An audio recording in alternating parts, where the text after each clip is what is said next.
Welcome to Tuesday, 10/24 Council agenda. Please join me in the pledges.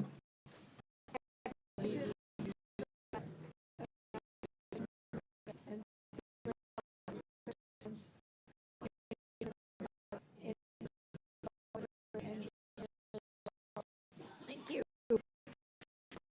Have the Councilmember Will. here.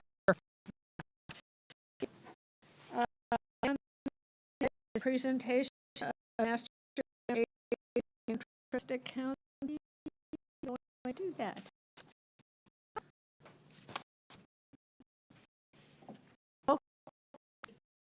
Thank you. Good evening. My name is Evan. I'm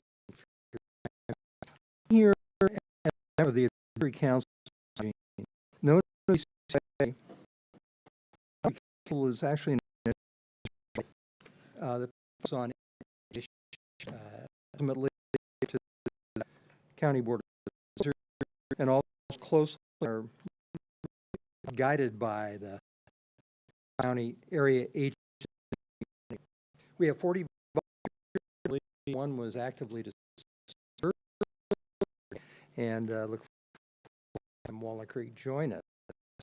Relative to the county bureaucracy, employment services department, we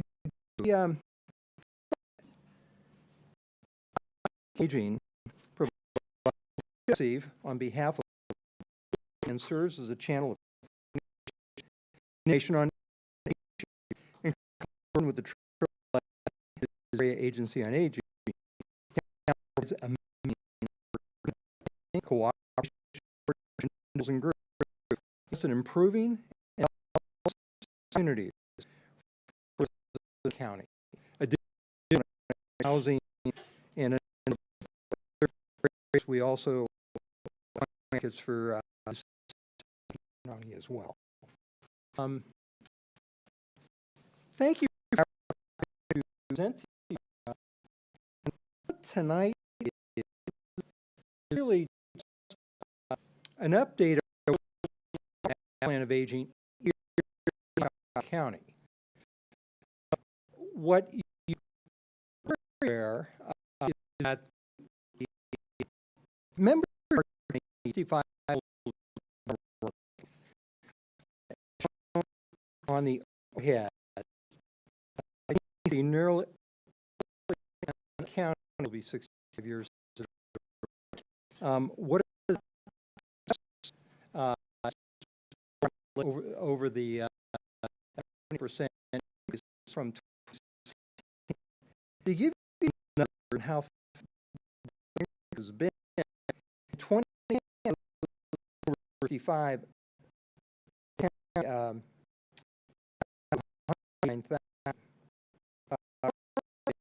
65,000 and for 2030 is 375. So it's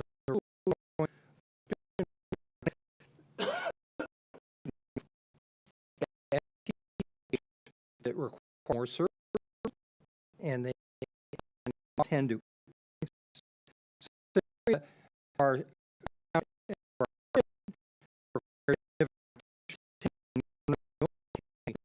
but increase the number of older people. As a result, as a expectation, 2020 is the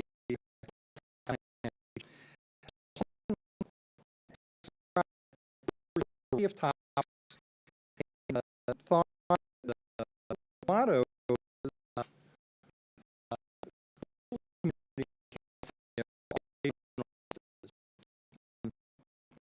the role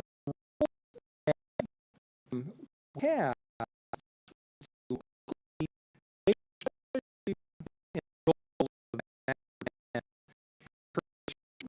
program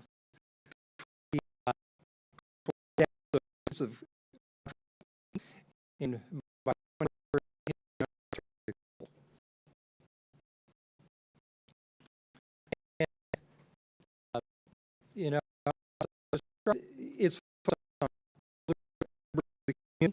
and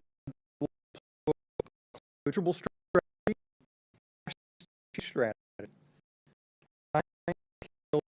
and propose implementation.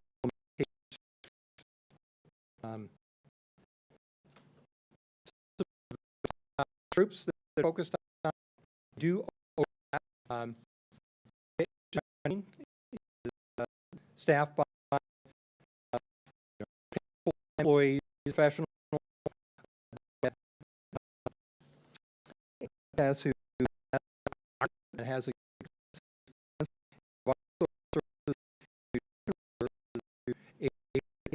communities.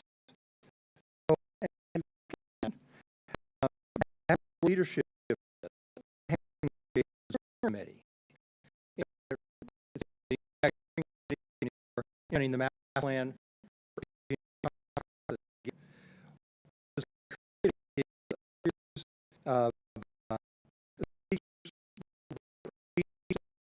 deeply writers, members of the school, and that are in your community. Was a third realizes programs. So, process now of beginning to work on what the local playbook will look like and what the concepts will be for an expected presentation of the Board of Supervisors by the end of March.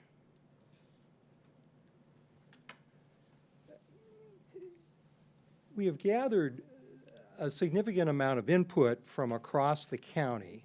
There's been a lot of research being done, and effectively we're targeting 5 goals, and the 5 goals that we are targeting are consistent with the 5 major goals of the Master Plan of Aging at the state level. So briefly, housing, health, equity and inclusion, caregiving, and then affording aging. And if I can just move along and spend a little time talking about it. Housing for all ages and stages. Affordable housing options in the county are limited. The County Housing Authority provided us statistics, and we have that coming in from them regularly.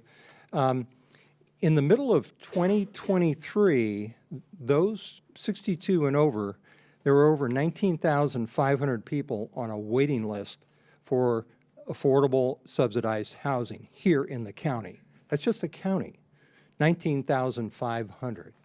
So it's an issue we have. The fastest growing segment of the unhoused or homeless community here in Contra Costa County are those 60 and over. They're not the largest group today, but they are the fastest growing.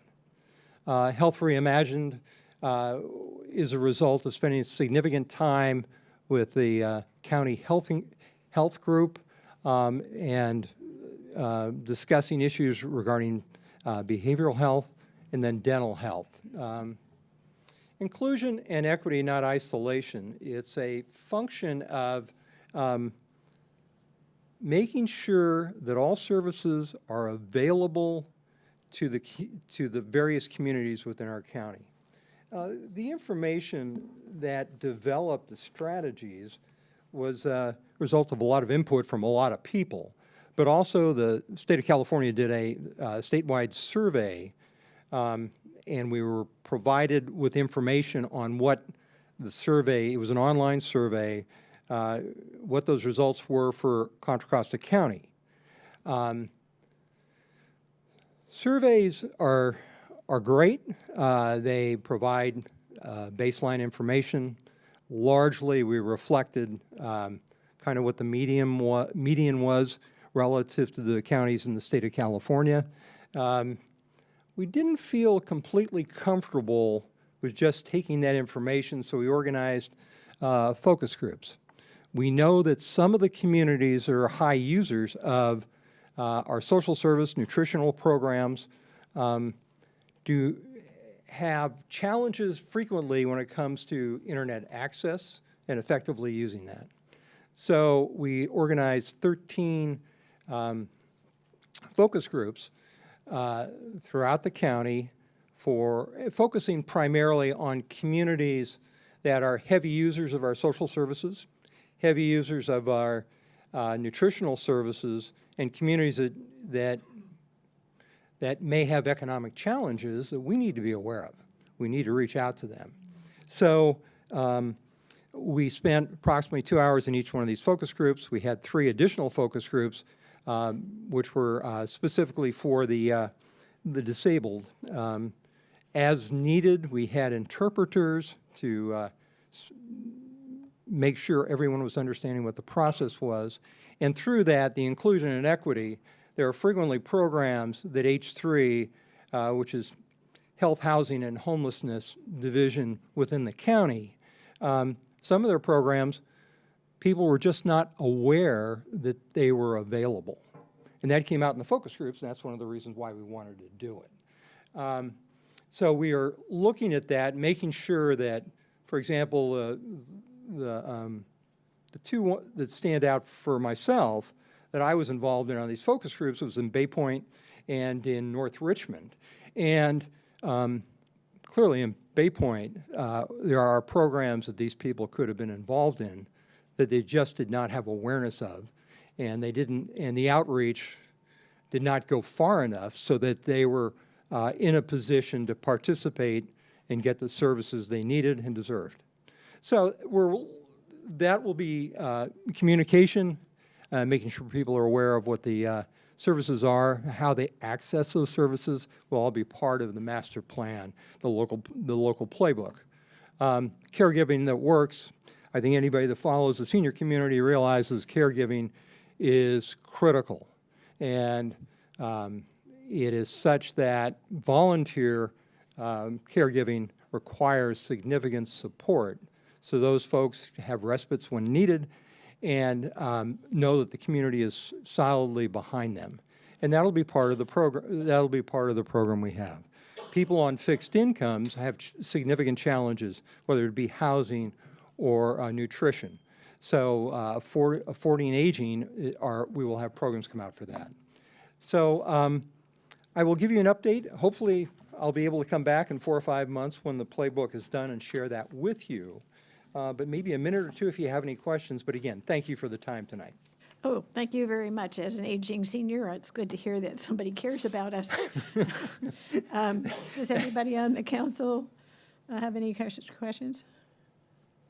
I don't see any questions, so Okay. thank you so much, and we'll you. look forward to your next good news. We'll see you. Thank you. Thank you. Next on the agenda is a presentation by the Vision for New Mitchell County Educational Center, and welcome. Thank you, everyone. I appreciate being here. We're excited to share our vision of the Mitchell Canyon Education Center. My name is Gary Parkhurst, and I am a volunteer for the Mount Diablo Interpretive Association as well as a docent at the Mitchell Canyon Visitor Center. Before I get started, we like to take a minute and recognize and remember that the Mount Diablo is the ancestral home of 5 different indigenous people: the Wilton Rancheria, Bay Miwok, Confederate villages of Leishwan, Northern Valley Yokut, and the Muwakma people. And so it's good for us to just remember that this is their ancestral home. So let me give you a little context about MDIA. We are a 501(c)(3). We are a cooperating agency with Mount Diablo State Park. And through an array of funding, we provide educational programs that help foster an appreciation for and enlightened use of Mount Diablo. We are an all-volunteer organization, and in 2020, our board said, maybe we should look at a feasibility study of improving our visitor center, and you'll see why in a couple of minutes. Preservation through education.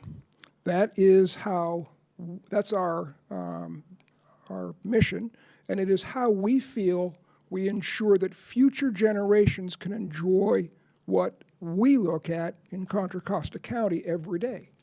And that's the beauty and the history and the mystery of Mount Diablo.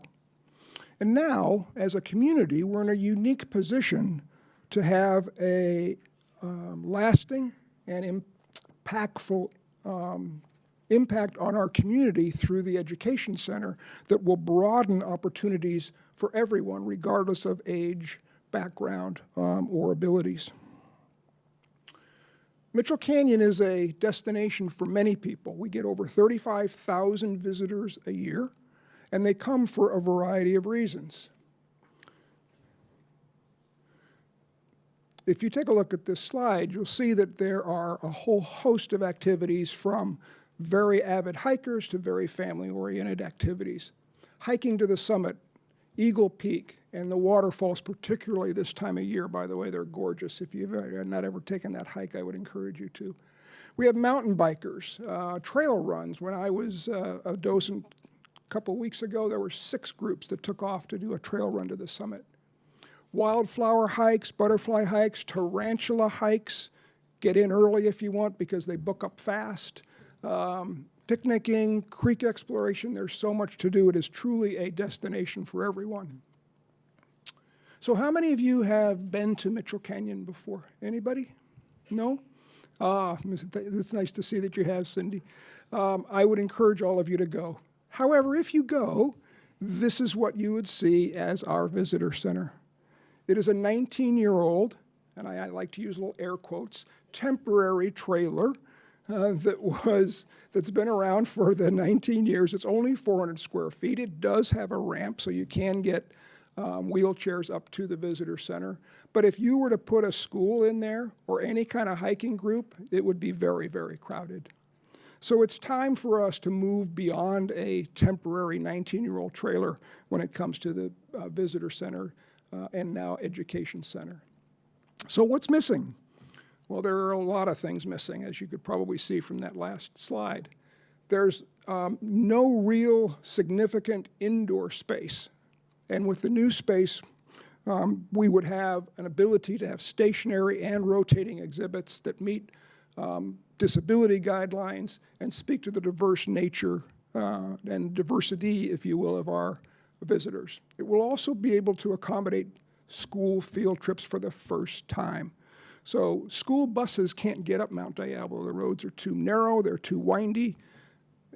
We are developing a place where, and I'll talk more about this in a minute, school field trips could actually come with the school buses to Mount Diablo and introduce students to the beauty of Mount Diablo.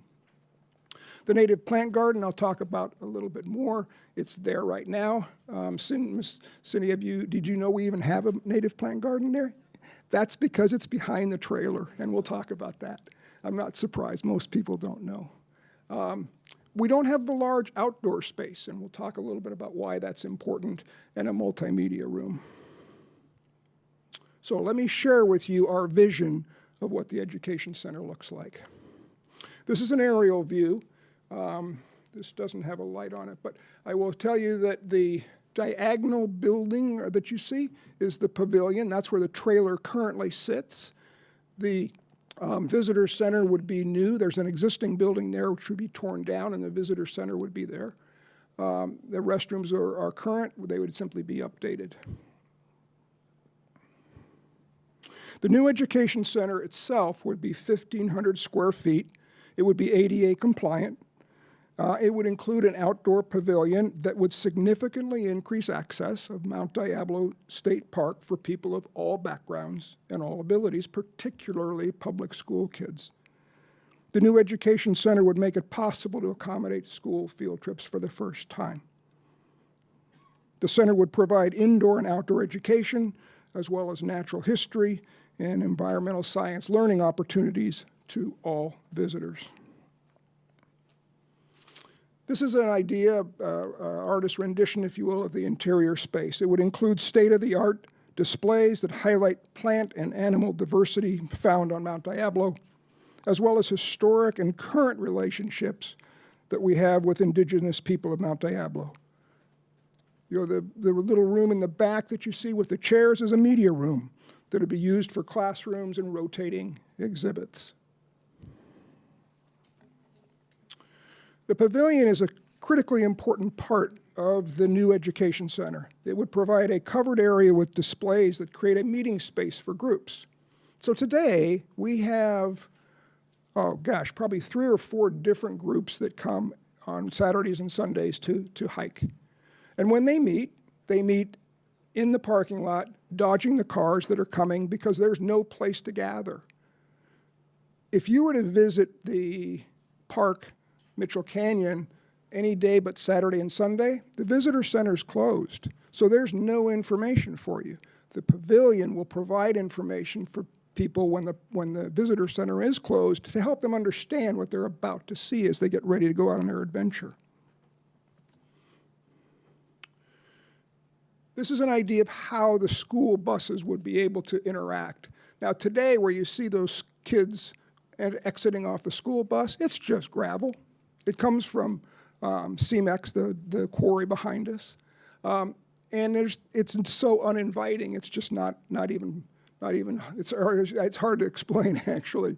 I would tell you that today the school buses have to park about a mile away if they come at all. And so that's why we don't get very many. We do get some school field trips where the parents drive, but for many of our communities, that's not possible.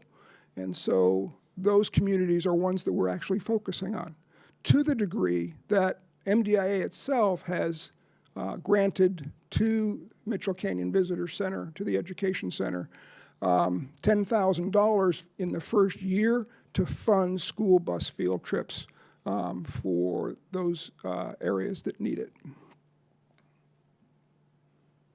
So this is the native plant garden, and yes, it sits behind the trailer. Now you can see the back of what would be the pavilion. And the native plant garden is really important because when we do get people engaged in it, it helps them understand what they're about to see before they see it. So the plant garden shows what's in bloom today. It shows what's green and what's not, and what's, it has no leaves and has leaves. You get to see what you're going to see before you see it. So it's an integral part of the entire experience. So this particular slide is not one of my more interesting slides, but it's a really important one because the new education center will be built as a model for energy efficient, environmentally responsive buildings located in urban wildfire zones. All of the materials will be locally sourced, and we will use prevailing winds to cool and the sun to provide light. So there you have it. That is our vision of the Mitchell Canyon Education Center. Now the real question is, why am I here? And how can the council and perhaps the city help? Well, the first is to provide MDIA with a city endorsement. And there's a big thank you there because that's actually already occurred. Through the Contra Costa County Mayor's Conference, all 13 mayors signed a resolution endorsing and supporting MDIA, and I share a huge thanks to the city of Walnut Creek for being a part of that. There may be, and I don't know the answer to this, financial support through the Walnut Creek Community Foundation as it relates to education, because this education center is going to provide an opportunity to educate children on the beauty of Mount Diablo. So I'll be exploring that a bit. You all can help us by spreading the word. So through your own social media accounts, through the city's newsletters, whatever it might be, I have content. So if you need content for anything that might be involved in the newsletters or any way of spreading our story to the community, we would be very grateful.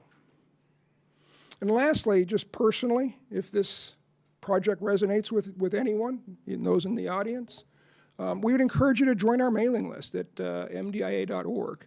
And if you'd like to contribute financially, you can do that on the website as well. We're trying to raise $6 million. And I would tell you that in the first 14 months, at the end of 2023, we've raised $2 million. So we are a third of the way there.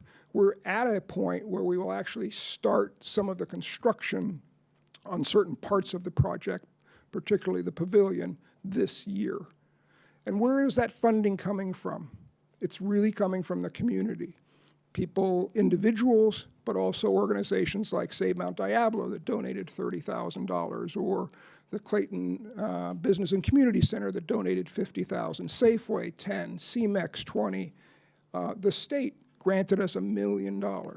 So we are very much being embraced by the community at large, and it shows in the fundraising that we've done so far.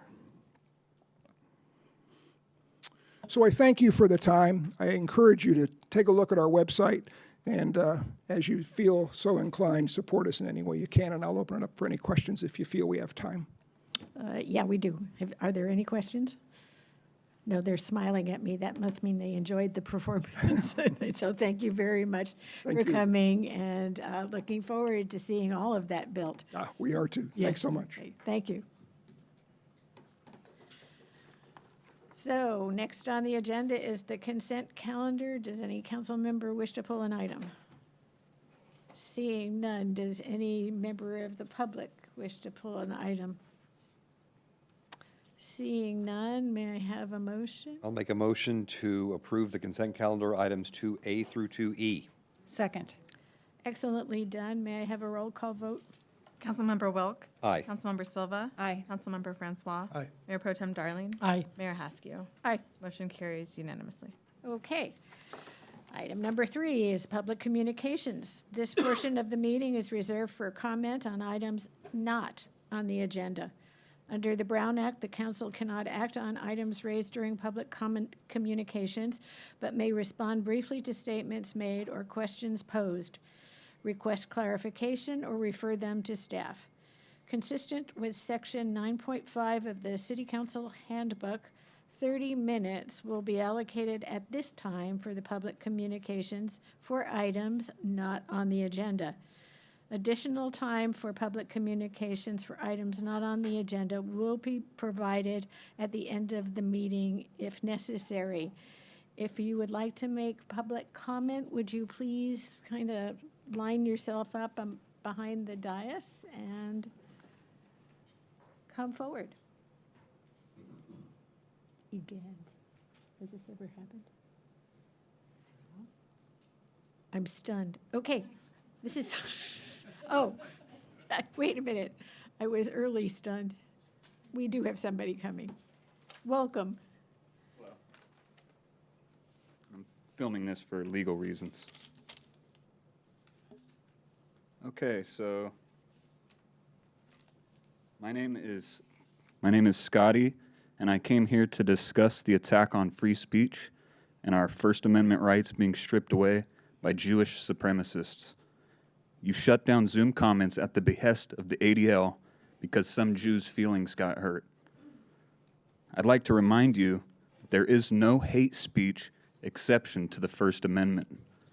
And cutting off comments for speech you disagree with is in direct violation of the oath of office that you all swore to uphold.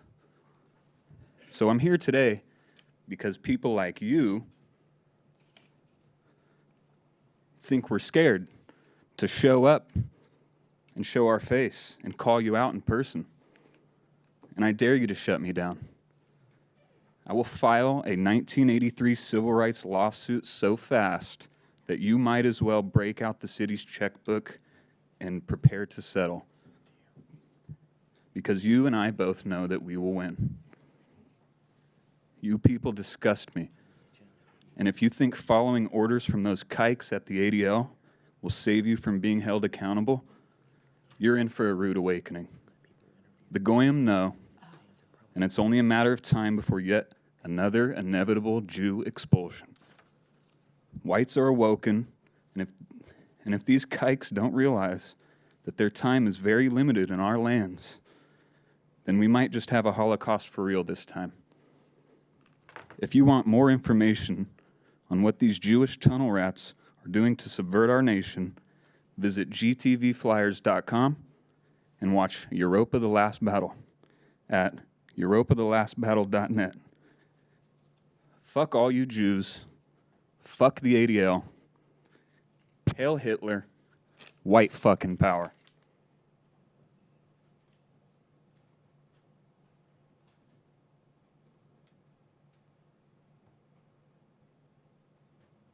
Surprised you didn't cut me off.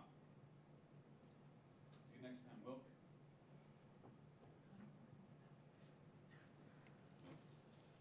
Well, that was embarrassing. Yeah, if you count him as the embarrassed person. Mayor, I would just like to say something, now that public comment has ended, that we live in a free country and there is free speech, and that means we have to listen to awful and heinous comments like we just listened to. And I would like to apologize on behalf of the city council and anybody that had to hear that horrible, horrible speech. This is America. Unfortunately, we do have laws that protect people from saying anything, as you just saw that. So again, I apologize on behalf of humanity. And we apologize to you, Kevin, because this is clearly so directed at you and so vile and not who we are as a city. Okay. Doggone. There we are. Okay, we're up to council member and staff announcements, reports on activities or requests. Are there any closed session announcements? Madam Mayor, there were no closed sessions today, so there are no announcements. Thank you. City manager? I do not have an update this evening. Okay. Anybody on council want to give me an update? Why, yeah, thank you.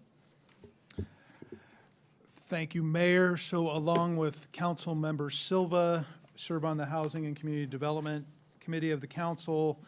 We heard an item from staff that will come to the council, I believe, at our March 5th meeting, this about submitting an application to the state Housing and Community Development Department to allow Walnut Creek to get a pro-housing designation. And the effect of that would be some of the affordable projects that we're seeing in the city, like 699 YVR, would get priority in terms of state funding if the city were to be given this designation. We need something like 30 points, and staff has amassed so far something like 45 points and is still working. And I'd like to thank Community Development Department. We had Claire Lai from the City Attorney's Department. What else am I missing? Stephanie Bryden from the Housing Department. It was a real team effort among staff to get this together, and I want to express the whole council's appreciation for that. I serve as the council's liaison to the Chamber of Commerce. There was a meeting last week. Of note are some upcoming events. The East Bay Women's Conference is on March 5th. It'll be here in the Lesher Center for the second year in a row. There's still tickets available. There's going to be great speakers. It's an empowering event. I encourage everyone to attend if they're able. March 5th at the Lesher Center. Then on March 26th, the Chamber is hosting the Future of the Region, as I mentioned before. That'll be at the library in the Oakview Room at 3:30. And I believe the mayor is participating in that event. March 16th is the State of the Chamber event, also at the Oakview Room, but that will be at 7:30 in the morning, starting. Visit Walnut Creek has a focus on sports tourism and sports economics, and I'm excited about one event in particular, the Mount Diablo Half Marathon, which will take place on March 2nd. It will be a run from the summit to Arbolado Park. So a net decline of something like 3,500 feet. And it will take a pounding on your quads, I'm told, but it should be a breathtakingly beautiful run. That's on March 2nd. There's 1,200 registered runners so far. The sponsors of the event were so encouraged by the amount of interest that they've signed up again for next year. And 50% of those folks are coming from outside California, including, I'm told, a strong contingent from the Denver City Attorney's Office. There's also a basketball tournament that will be hosted at the Ultimate Field House from April 12th to April 14th. And that concludes my report. Thank you. Who wants to go next? Thank you, Mayor. Thank you for reporting on the Housing Community Development Subcommittee. I would just add to that our work in becoming a pro-housing designation from the state really reflects our commitment to being a place that is welcoming to all. And so, in addition, this week is the Cal Cities Board meeting, or the board meeting of the League of California Cities, and I serve on that board. And one of the things that we are strongly supporting is Proposition 1, which is on the March 5th ballot, and it will provide funding that is desperately needed for, it's a bond, funding for mental health and homeless services in the state, and particularly if you think about the number of veterans who are suffering from homelessness as well as mental health crises, and so that'll help with that. I had the opportunity last Thursday evening to meet with the 15 members of our youth commission, and it was a great opportunity. I know my colleagues will be subsequently meeting with them, and I just want to thank those 15 commissioners for their dedication and interest in being in the city, and they're working on a plan to sponsor a cultural event sometime later this spring, and I'm looking forward to that because, again, it demonstrates that we are a community and a city that welcomes all. You will report on Bass. Mayor Pro Tem represented us at the opening of the Bass Cancer Center about 10 days ago, but I want to mention that it really demonstrates that when it comes to economic development, there is a wide range of things going on in the community. But the opening of Bass Cancer Center, and prior to that, the John Muir Health UCSF Cancer Center, makes Walnut Creek truly, it strengthens our position as a healthcare center of the East Bay and the region. And I would remind everyone that Lesher Center for the Arts is going great, and there is a great show that you can see currently at the Lesher Center. It opened last Friday night. It's called Mystic Pizza. It is a musical that is based on the great movie, and it closes on the 25th this weekend, so get your tickets and go. It is a hoot. And finally, I will mention that March 5th is Election Day, and don't forget to vote. Okay, I'm going to ask Mayor Pro Tem. Thank you. And the Bass Cancer Center was a fascinating tour. It's out in Shadelands. They had been open for a while, but because of COVID and everything, they finally got their ribbon cutting ceremony. And then I got a tour of the facility, and some of the things that they're doing out there really are revolutionizing some of the care. Like for prostate cancer, they have the ability to do radiation that's hundreds of times more effective than what some family members had gotten in years gone by. And so it was just great to see that. Councilmember Silva and I were both there, along with a whole host of folks to celebrate that. And I got to meet the new, the doctor who's opened a fertility clinic out at Shadelands, and hopefully they'll have a groundbreaking ceremony or a ribbon cutting here soon, because that's another great addition to our economic development out in the area. So the rest of the things I want to talk about are all sustainability all the time. So MCE met last week. A couple things to note.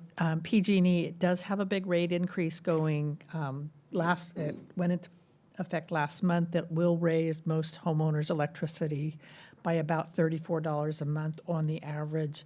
MCE is keeping their rates the same, and so we are continuing to be much more affordable than PG&E. We also, MCE has an award called the Charles McGlashan Award they give every year to different partners in sustainability. And one of the partners this year was Eden Housing for a development that they did. It was an existing affordable housing development, and they went through and worked with the electrical system and helped all the residents in that affordable housing retrofit so that they have far more efficient electric heat and water heaters. And it sounds like it's a win-win. It's sustainability, it's affordability for those who need it the most. And one of the other things that MCE is looking at this year in our legislative hunt for money, in the process of electrification, one of the things that will make it easier to convince people to go for an electric water heater is you don't think about your water heater till the one you have stops working. And so if you have a temporary water heater that you can loan to somebody whose water heater has just gone out, to give them a week to figure out what to do about their electrifying their water heater, that'll get us another 10 years of getting a gas water heater out of the system. And so we're shopping for that money right now, and hopefully we'll be able to put together a program next year to do that. And then the last sustainability thing was, what I just said about the water heater. Well, when we came back from Patagonia, we had that experience with our gas heater for our house. And we came home and it was 57 degrees in the house. So we turned the heat on and woke up in the morning. It was still 57 degrees. So we knew we had a problem, and we called. I had done some research on a heat pump a while back, and I called one of the vendors who was most responsive, and they came right out and they said, yes, we can do that. And so now we have a heat pump that is running off our solar, and it works pretty darn slick. So it's, I'm glad I had done the research ahead of time, because that was a pretty desperate couple days there until we got the new heat pump in. So that's your sustainability update for the day. So, Kevin, I am still just reeling from the inappropriateness of that public comment. I am really, as you know, short on words. I have no words to describe the disgust that I feel about that situation. So, as your reward, it's your turn to tell us what you're going to do. Well, thank you, Mayor. And actually, my phone's been blowing up with people that are texting me with their apologies as well. I apologize that we have to hear that kind of abusive speech in 2024. And I think that it shows that, as we just heard from Councilmember Silva, that there's an election on March 5th. Our vote does matter. It matters for who's in office. It matters for who our representatives are, both locally, statewide, and nationally as well. And it's important.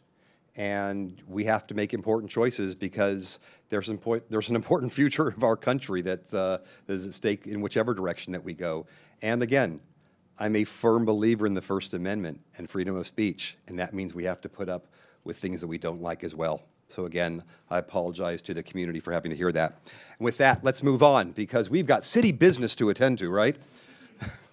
So the mayor and I met with on our committee for ad hoc for outdoor dining. And outdoor dining will be coming back. I know that it's been curtailed a bit, but we've got winter, of course, and we've got utility work down Main Street. And so we are meeting to see how we can bring this back. And it will be coming back because the council's already voted on it coming back. It's just in how we can work with the different restaurants in bringing it back, so that this really can be on a permanent basis that everybody can enjoy. So more to come on that one. The mayor and I attended the rebranding of ARF. The former Animal Rescue Foundation is now branded as Joybound. Same great process with being able to match cats and dogs with families and veterans that need them. They're a great community service that we have right in our backyard, and we look forward to many, many more years in working with this great group. And the last point I have is that as a board of director member for the County Connection, we're talking about what we're going to be doing for our next legislative agenda. And on that front, we're going to, a few of us are going to Washington, D.C., including myself, and this is pretty much of an annual trip, in talking with our Congress members and senators and the transportation department in Washington, of how we can get additional grant funding for our public transit, to get cars off the road, to get people in seats on our public transit, and we will be getting grant money. So I will be heading there in April for that one. That's my report. Thank you, Kevin. Thank you for your grace. Okay, so I had to spend 3 days in Monterey at the CalCog conference. It was hard work, actually. We talked about, the CalCog is, I can never even remember their official name, but it is a regional government organization, and we talked about how to redefine regions to make various things happen in communities. Not, cities can't do everything, counties can't do everything, but we can rearrange ourselves so that people who have common organizations, entities, who have common interests can, in fact, do great things. It's largely influenced by transportation, and so we, of course, talked about how we're going to fund the roads when everything goes electric and we are no longer paying gas tax. And there was another really interesting presentation on managed lanes. Those are the lanes where we have, like on 680 and other things with the express ones and the ones that charge you money if you're in the wrong place and you don't have your little gizmo, and you don't have a carpool. So it's going to be a wave of the future, because I think that's how we're going to start to figure out how to make the roads work even better. But in the meantime, I had to chair the Accessible Transportation Task Force on Zoom, because I'm now the chair of that organization that's put together with Measure X money for, and Contra Costa Transportation Authority is sort of nurturing it. So there I was in a little room with my little computer trying to find out who of the people who were in attendance were raising their hand. But I think we got some good work done. On the city staff side, there is a tradition called the Bake Off. And they invited the council, and I'm not stupid. It's really good food. So I went, and I believe the winner of the Bake Off is, but I'm not going to embarrass her. But she did make this incredible bread pudding with rum sauce. Yes, okay. But there were just thousands of other really good things. I must have put on 2 pounds just attending that. I also went to Viamonte to represent the city, Viamonte being the place in the orchards that's got the senior citizens. And I was an experiment, because they'd never had the mayor come before and speak to him. So I went, and I was terrified. It was actually a lot of fun. They asked really good questions, and they laughed at my jokes. What more can a speaker want? Let's see, I think I'm done. So we're on to the next item, and that is consideration of the council priorities update. And a staff person or two will be available. God, I have 2 more things. Couldn't even remember. Good evening, Mayor, council members, members of the public. My name is Carla Hansen. I'm the Deputy City Manager. The item before you is the 2023-2024 Council Priorities Update, and the recommended action is to receive the update. So almost about a year ago to the day, this council set 5 strategic priorities listed here for the next 2 calendar years. And each quarter we come before you and we present on what work has been done in the last quarter and what work is on the horizon for each of your 5 priorities. My presentation to you this evening will go through each of these 5 priorities, talk about the work finished, the work that's still to come. I'm going to pause after each priority for questions. And although I'm the sole presenter up here this evening, we do have lots of staff here in the audience who are ready and willing to answer questions that you have about the work done on your priorities. So with that, we'll get right into it. The diversity, equity, and inclusion, fitting for this evening, priority is focused on continuing to build an inclusive community, inclusive community that welcomes diversity. The City Council added a position in the last budget update to oversee and manage our DEI program, and to help them with that, we put out an RFP for consultants to create a program, a DEI program that's going to be focused on training and creating an organization that is welcoming, belonging, and makes people feel valued in their diversity at work. We received 32 responses to that RFP. We've interviewed and selected a consultant, and that contract will be coming before you in March for your consideration. Our Human Resources Department continues to train our staff, or do DEI training that is mandated for staff, and we do these trainings often, so we're capturing all of our new employees that are coming on board. Everyone is getting DEI training.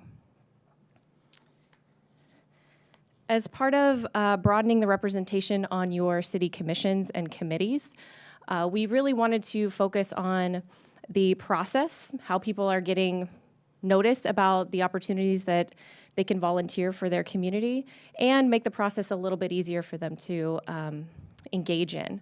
So our city clerk's office spoke with our commissioners and got some ideas on how to really focus on broadening and getting different sources of methods to get out to people. With that, we received 49 applications for our 8 commissions this time around, which you all know that very well because you interviewed many of them this afternoon. That our city clerk says that's about a 10% increase from the last time we did our commission outreach, which is a big success. Over the fall, we implemented a new city website, so the full city's website, and then 3 sub-sites, which included Arts and Recreation, the Police Department, and Economic Development. And this update was focused on really using inclusive language and really focusing on, I'm sorry, hang on. A little lost in my notes here.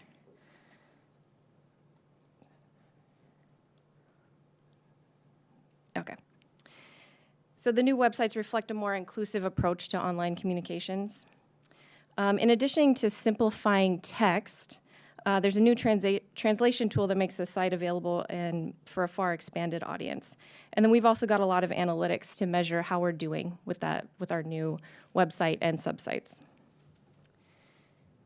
We continue to expand our cultural event offerings, and in April, the Bedford Gallery will host a Rediscovering Native American exhibit, which highlights inspiring stories from contemporary Indigenous people. Our Rising Tide internal team continues their work, and this is a group that's focused on inclusion and belonging in the workplace. They recently implemented a chosen name policy, which allows employees to choose or have a chosen name that may differ from their legal or birth name.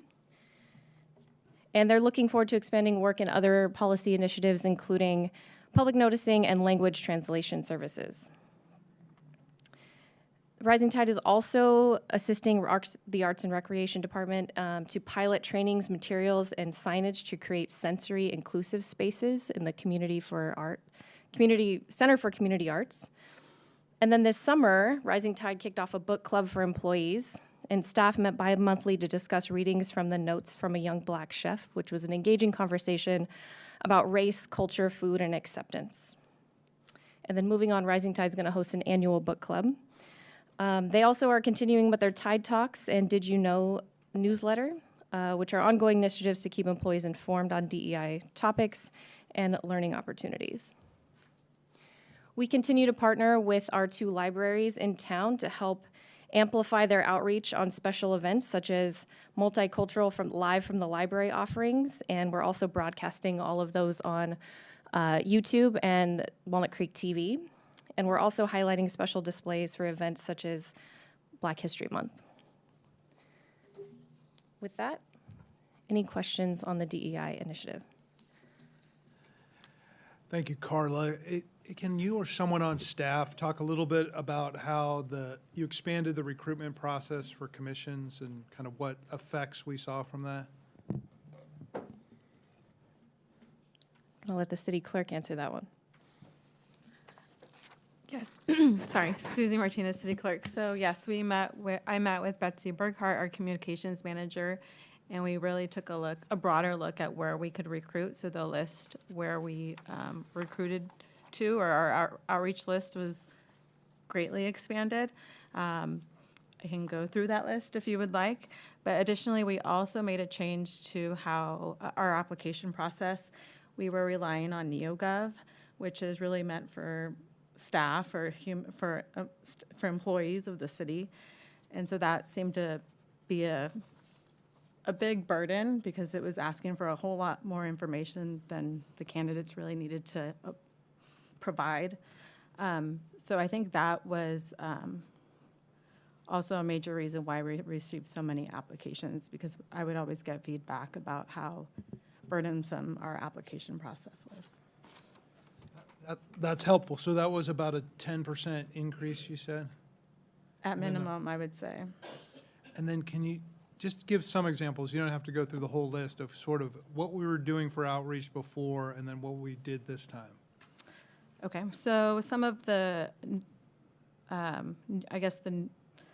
we were more direct. For example, I would give the example of pros. We reached out to the Walnut Creek Soccer Club, the Adult Softball, the Little League, the Open Space Foundation. We reached out not just for pros, but all of our PTAs, which we hadn't done in the past. We reached out to the Chiefs Advisory Board member applicants, Walnut Creek Magazine, League of Women Voters. And then we also, I think Carla did mention this, we met with commissioners at the quarterly mayor chair meeting and asked for their ideas and did a lot more push on social media. That's great. Thank you all for those efforts. Mayor Pro Tem?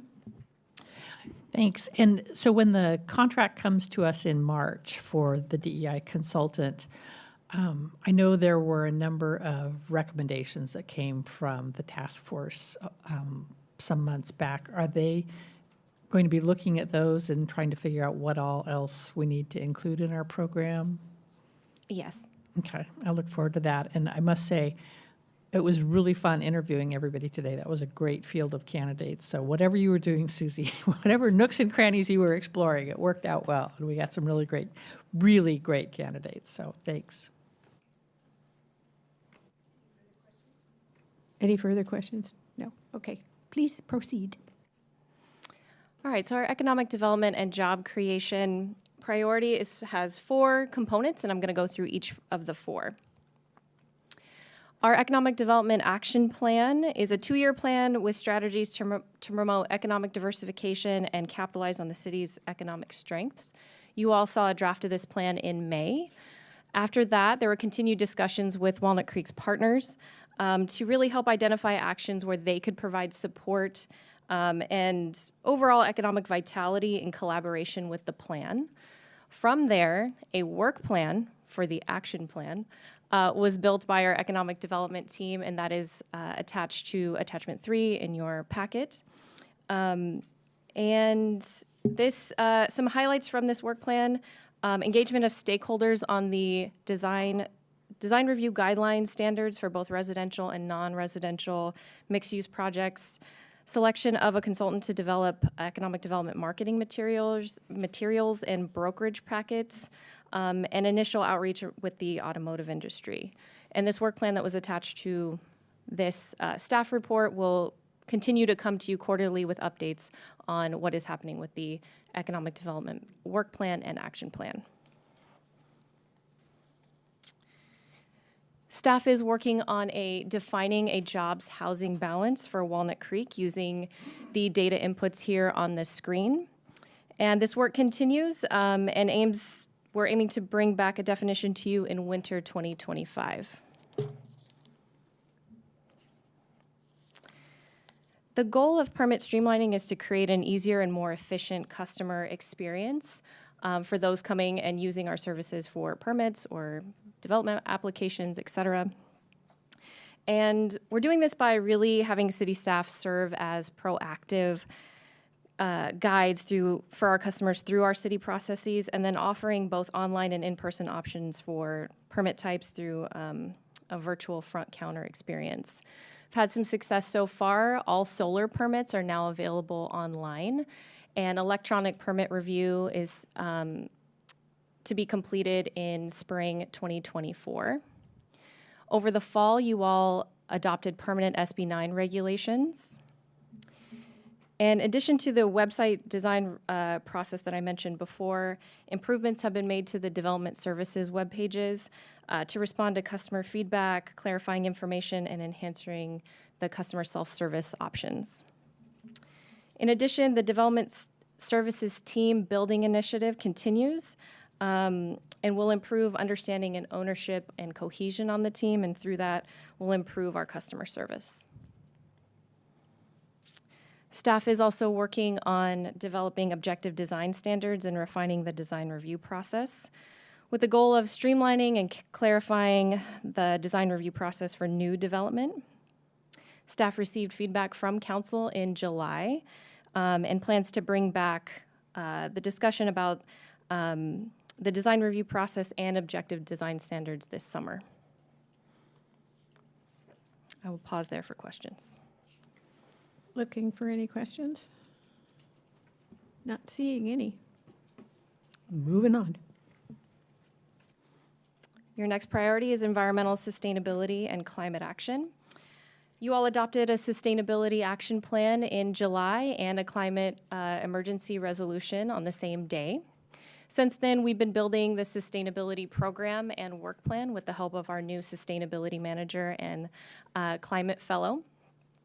30% of this work plan is community outreach, so we really wanted to understand how are people getting their information and what do they want to know about sustainability. So we put out a community survey over the fall, and folks are most interested in resources and incentives that will help them be more sustainable.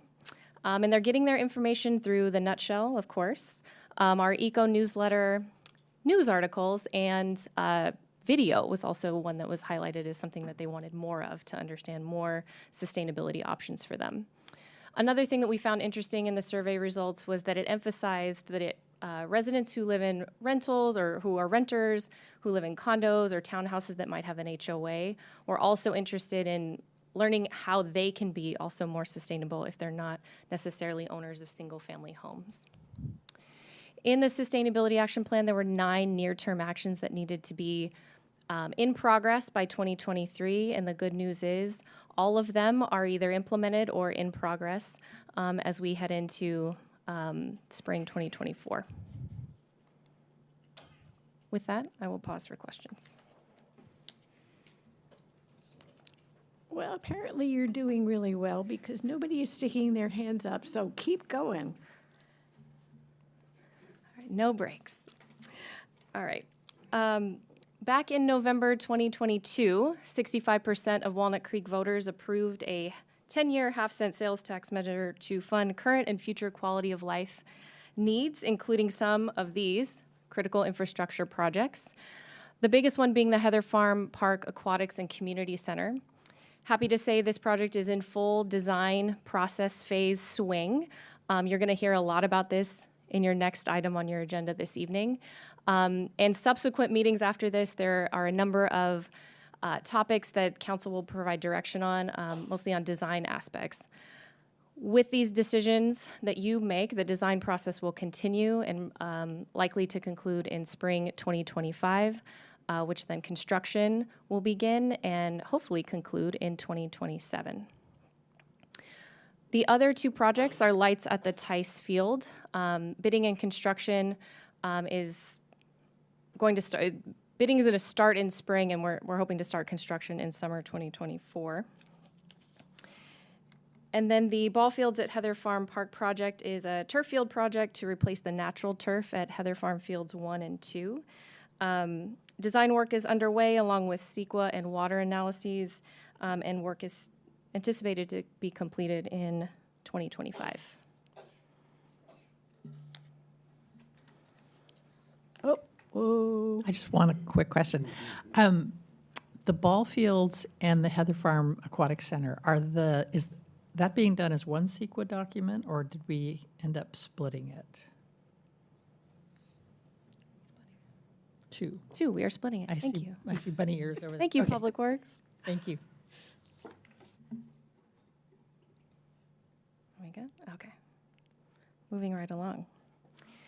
So public safety and social wellness, this priority integrates existing and new programs that are provided by multiple departments throughout the city. And the scope of work here is in 5 different areas. And again, I will go through each of the 5. Walnut Creek was instrumental in developing and creating the A3 program, which is named to indicate that anyone in Contra Costa County can access timely and appropriate behavioral health crisis service anytime and anywhere. This program, as we heard earlier this year, had a huge milestone in December 2023 and is now operating 24/7, so 24 hours a day, 7 days a week.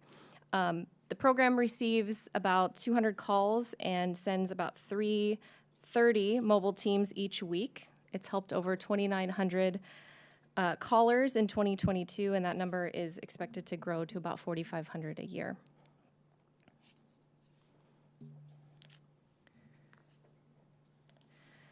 The Walnut Creek Police Department continues to manage and participate in these 3 programs that are dedicated to responding to mental health challenges and connecting residents experiencing homelessness with services.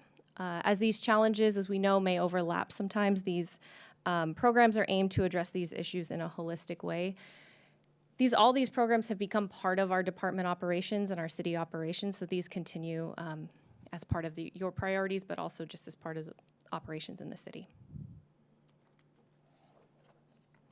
Oh, my bad.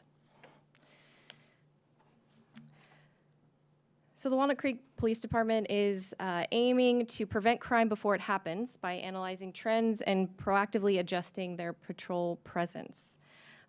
They're planning to deploy technology that provides real-time analyses of crime trends to support and direct law enforcement resources. The platform will accelerate evidence-based decision-making and enhance investigatory capabilities, streamline analyses, and share information with other police departments. Over the holiday season, additional officers were deployed downtown during our major shopping season that we have to provide both education and enforcement, and they were on bike, on foot, in marked cars and unmarked cars, and provided a highly visible presence and also providing, as I said, engagement with community members, both on the education side and enforcement side. The police department is aiming to develop a formal crime prevention program with a focus on community policing, and they're on track to hire a new crime prevention specialist in spring 2024. They also continue to build on existing partnerships with the community and with events like Coffee with a Cop. Their most recent one was in Rossmore and featured a traffic safety presentation. The city is working toward improving traffic, transit, and pedestrian and bike safety with the goal of providing a way for all residents to get where they're going in destinations in a safe and comfortable manner. You all adopted the local road safety plan, which included a policy that aims to eliminate fatal and severe injury collisions in Walnut Creek by 2034. The city was awarded a $240,000 federal grant to help develop a traffic safety action plan that will implement the local road and safety plan. The Safe Routes to School study is nearing completion with the goal of really increasing school trips made by active and shared transportation. So this is walking, rolling, biking, carpooling, and promoting these as viable everyday options. It also aims to improve pedestrian and bicycle infrastructure to increase student and parent confidence in safe walking and biking. And also, the Safe Routes to School study is really going to maintain our open communication that we have with the community about traffic safety, but also provide more accessible and educational materials.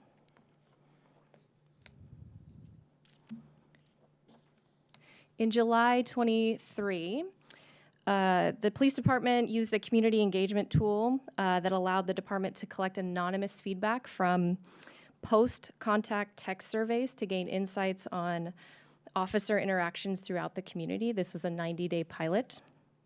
Over those 90 days, there were 500 survey responses. 84% reported a positive view of our police department, and 91% reported being treated with respect by our police officers. And then this last bullet here, another major milestone for our organization. We have fully implemented the active bystandership for law enforcement program in our police department. And instead of just telling you about it, we're going to show you a video.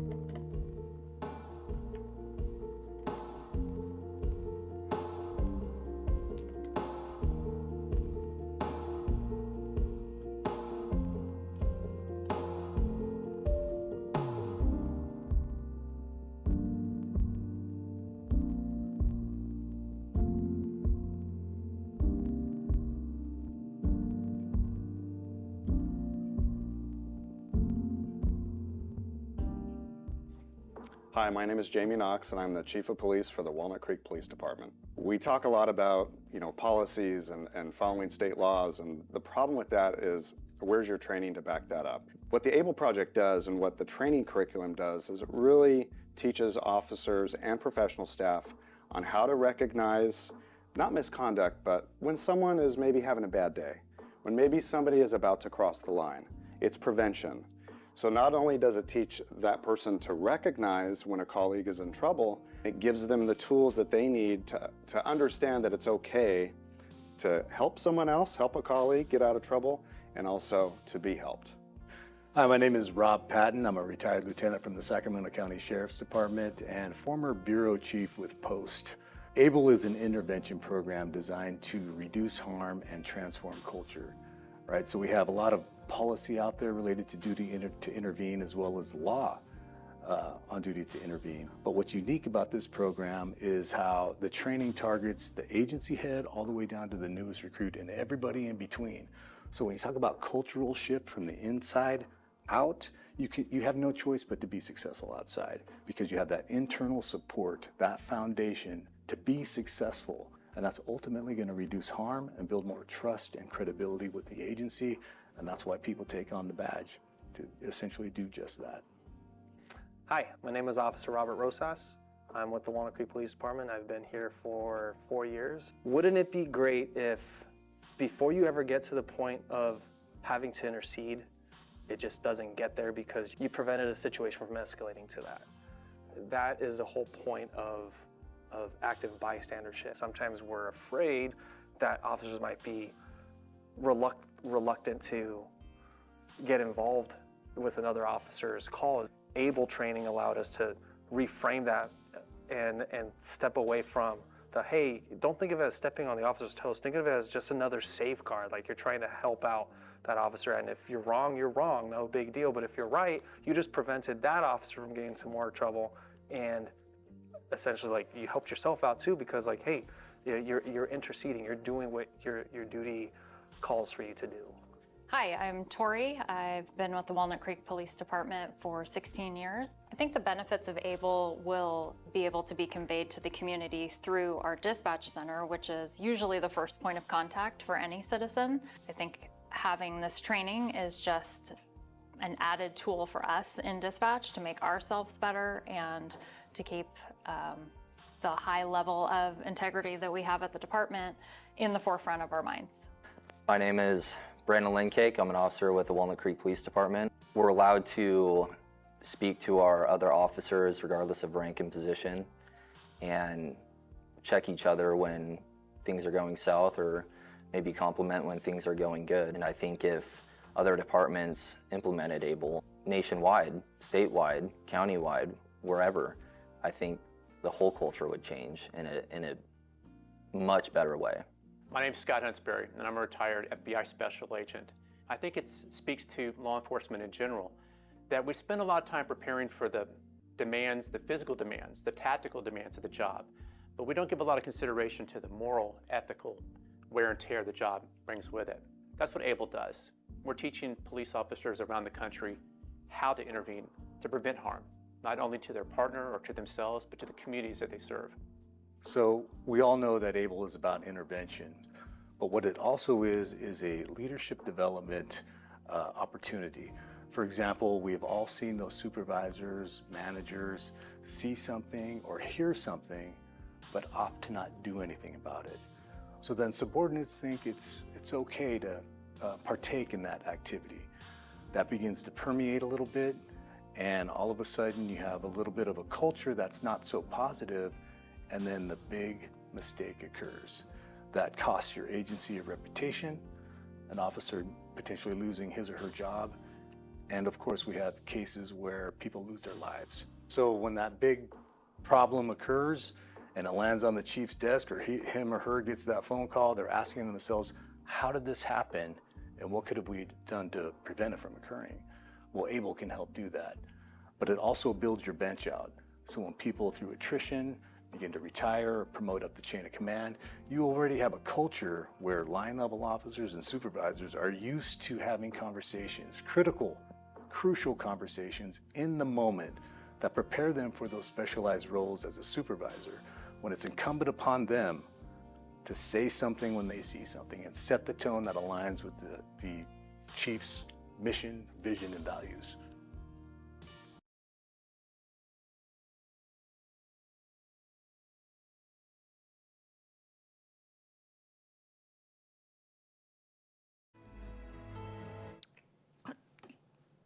It's the least questions I've seen from this council in 12 years, just. I don't have a question. So, You have a question? I do have Okay, a question. go for it. Except it actually covers all of the 5 categories, so I didn't want to make it seem like we're doing a lot, and we've really accomplished a lot and making more progress every day on our goals.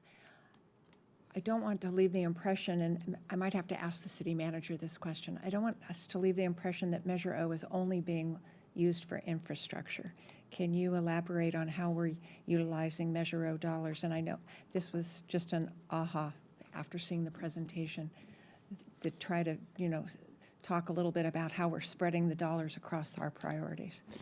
Yeah, Dan Buckshire, City Manager, happy to elaborate upon that. That said, there is a significant amount that is planned to go towards infrastructure. In fact, about 3/4 is allocated or planned to go to infrastructure. Of the remaining quarter, it is being used to help support effectively every one of these priorities. As part of the last budget process, which was the first time Measure O was allocated, we added 5 police officers, added the crime prevention specialist. We help support additional library hours beyond what the county base amount is. We are funding crossing guards, and also supported a couple of positions at the Lesher Center to help augment our robust and important arts programs. So those are a few examples that come to mind. There's a handful of others, but as you can tell. Sustainability programs that we're about to And that's a good point. initiate. We added a position for sustainability. In Homeless fact, she's sitting here. services. I'm sure I didn't forget about her. But yes, sustainability, homeless as well, though there's some other programs. Kevin, did I see you? I was just going to comment, that's great, those kind of videos, like a picture of 1,000 words. And I saw something a couple of months ago that was a feature on ABC of the police department of just new forms of collaboration and ideas. And I would love to see that really be able to be promoted as well, because I just thought that was a terrific piece too, and just well done to our police department, police chief, and executive team leadership. Matt? Thank you, Mayor.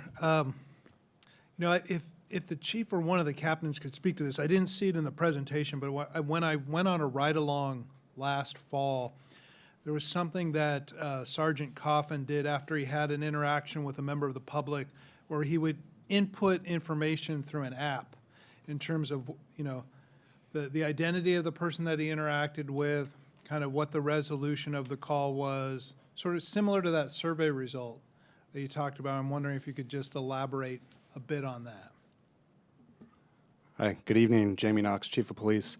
You're probably referring to what's commonly referred to as the RIPA Act, or the Racial Identity Profiling Act. So after any contact, a police officer would input a variety of categories based on what they knew at the time of the contact. The subject's age, race, gender, there's a variety of things, and then we submit that to a monthly report. And do you get feedback from the state or some other department on that at some point during the year? I believe we just received our first annual report. We did report that out to the Chiefs Advisory Board, and we could certainly share that information with the council. So it's a relatively new law then, Chief, and, Yes, okay, thank you. Glad we're doing that. welcome.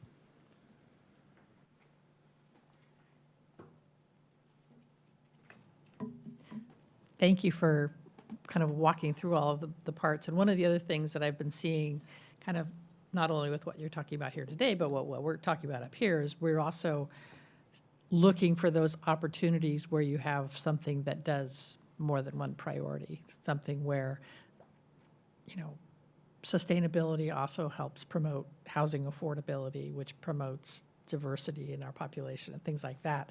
Have you guys ever gone through and audited, like, where those interactions are between the priorities, or? I think they do all interact. I can speak for sustainability in that it does interact very much with the housing element, the safety element that's going to be updated pretty soon here, and all of our emergency management type of programs, which is, again, part of your priority. So, yes. Yeah, I guess I always see it there, but I always think we don't promote it enough, because everything that I see in creating a healthy policing culture also reflects on our DEI objectives. And so, If I could just add to that, to elaborate, you know, when your council sets priorities, obviously you set the higher level goals for what you want to achieve. And as Carla is noting, I think one of the outcomes of that is this cross-threading across the entire organization, because we don't just necessarily divvy these up by a department or a division. We look at what needs to be accomplished and who do we pull together, not only internally, but from the community as well, and partner with. As you saw, we have several partners involved in these. So there really is a cross-knitting. There is overlap between these priorities, and that really starts with you setting the priorities and providing context for what you want to achieve. And then we try to pull together a really comprehensive and cross-functional team to make that happen. and it's there, and I appreciate it. I just think sometimes we could toot our horn on that a little bit more. So we're not quite finished. Not necessarily a priority, but part of the 5 priorities, but very much a priority for the city and the state. Your council adopted a housing element in January 2023, and we're happy to say that the state certified that housing element in October 2023. So now the work doesn't end there just because it's been certified. We have 6 program areas with about 135 programs to get implemented over the next 10 years. So needless to say, our housing division and our other divisions throughout the organization are going to be very busy implementing the housing element. So wanted to make sure you were updated on that. Now we're finished. Okay. If there are no questions, and good on you, you found some. Our job is to receive this, and I don't know that that means we need a motion. Do we need a motion to You may receive want to it? open public comment, Mayor. Oh, maybe I do. The last one wasn't very successful. I would like to have some pleasant public comments, if anybody has any comment that they would like to present before us. Okay, he stunned the entire audience. Okay, I think we're safe. All right, we're moving on. It's on our job to receive it. Do we need a motion of reception, or we just smile and say we did it? You can just note that you've received it. Thank you. We did. All right. Does the council need a break? Yes. We will reconvene at 7:40. So we need a break. Thank you.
Welcome back, and we're off to and running to our next item, which is new aquatic and community center at Heather Farm Park schematic design presentation package. What a cool title! And I bet I know who's going to give the report. You do. Good evening, Mayor, members of the council. For the record, Kevin Safine, Director of Arts and Recreation. Yes, I'm going to talk about the new aquatic and community center at Heather Farm. Before I do that, we are going to give you a fair amount of detail, and I thought I would step back for a minute and say this is an exciting time. Some of us have been working on this for 15 plus years, which includes staff, past and present, councils, past and present, commissions, consultants, and community members, and so this is a big deal. And so when we get into the details, you'll probably, as I do, want to get into some specifics. But for me, I like to take a step back and say, this is going to be a fabulous facility, no matter what. So we're excited that we have this opportunity to come back to you and present this again. It's been a while, so thank you for the opportunity. So why are we here? We are here to present to you and receive your feedback on that schematic design package, which you will see tonight, for the combined facility. You'll see an asterisk by the word aquatic. That's because tonight's focus is primarily on the building plans, the site plans, and the outdoor gathering spaces within and around the park. The aquatics program, the aquatic facilities, the deck, the pools will be talked about next meeting, which is March 5th. And so while people may be here looking to talk about that, we look forward to more conversation about aquatics at your next meeting in March. So with that, you will see this slide later in your presentation. I won't go through this in detail. This is just a preview of what we're looking for from you as we get through this presentation. So we're looking for your direction on these 6 items. And again, we'll bring this up later, but specifically we're talking about the building. You'll see a couple of different schemes that we present tonight. We'll talk about what features you like exterior, what do you like inside, talk about the event garden, talk about the patio, talk about the atrium, so the lakeside room. There are lots of opportunities for us to gather your feedback, and so we look forward to that at the conclusion of our presentation. So the agenda, for those who haven't been to this kind of meeting before, staff will go through the schematic design package. We'll take your questions from council, open to public comments, and then again, we'll look for your feedback and direction at the conclusion. So the outline for tonight is I'm going to go through the project overview, give you some background, talk briefly about community engagement, and then the design team, which is represented by staff from Nolan Tam Architects, our project architect, and our RRM Design Group, which is our landscape architect. They're here this evening to talk about the specifics of the presentation and the proposal, and then we'll take questions and comments, and then we'll talk about where we go from here. So a bit of background, Your Parks, Your Future. You see the logo in the top left. Halfway through the presentation, that logo will disappear because we're no longer in Your Parks, Your Future. Well, we're in Your Parks, Your Present. How about that? So you will see that as we go forward. But for background, in 2018, even though I said this project really started 15 plus years ago, really the Your Parks, Your Future package started in 2018. So with direction from council, staff looked at 3 facilities and 3 parks, which is Civic Park, the Community Center, the Shadelands Arts Center, and Heather Farm Park, specifically Clark Swim Center and the Heather Farm Community Center. We did a whole lot of analysis on the program in each of those facilities, a whole lot of analysis on the facilities within those parks, and the council in 2021 determined that Heather Farm Park was the focus of where we're going in the future, specifically the Community Center and the pool. And so we began the conceptual planning in April of 21 and wrapped that up with the presentation to the council in February of 23. And so you'll see what that concept looked like at that time, which we've evolved since then. And so where are we going from here? We will continue the design process. You'll see another slide about this later. Continue the community engagement process. The whole CEQA documentation will conclude hopefully by April of next year, so a little more than a year from now. And then, as Carla Hansen said, we will hopefully start construction in the summer, by the summer of 2025, concluding in the summer or fall, maybe winter of 27. 2027 is what we're saying is when we'll be done. So from that start of the Your Parks, Your Future project, we engaged a whole lot with the community. This is only the part from July of 2018 through February 23. You'll see another slide later about what we've done since then about engaging the community. So without going through all these, there were a number of different activities that we engaged in: open houses, community events, pop-ups, advisory committee meetings, joint meetings with arts and pros, a lot of city council meetings, and then stakeholder meetings. And so what do we get out of that? We got some very clear direction. A mission statement was established by the council for each facility at Heather Farm, the community center and the aquatics facility. So some of the highlights is the community center would be local and regional serving. It would be multi-generational. It would be flexible to accommodate a balance, I'm gonna use that word a lot, a balance of health, fitness, educational, and camp programming that meets the needs of all members of the community, while also serving a broader region. So this looks like it's very aspirational, which it is, and we'll talk about some of the limitations in a moment. Similarly, with the aquatic facility, the mission statement adopted by the council was this is a multi-generational community aquatic facility, which again has that balance of programming between instructional, recreational, and competition, and that we would support family events and social activities locally and regionally. So again, that's aspirational. With that, we had some specific direction provided by the council. This is in 2020, I can't remember the year, but as we went through this process, confirmed in 23.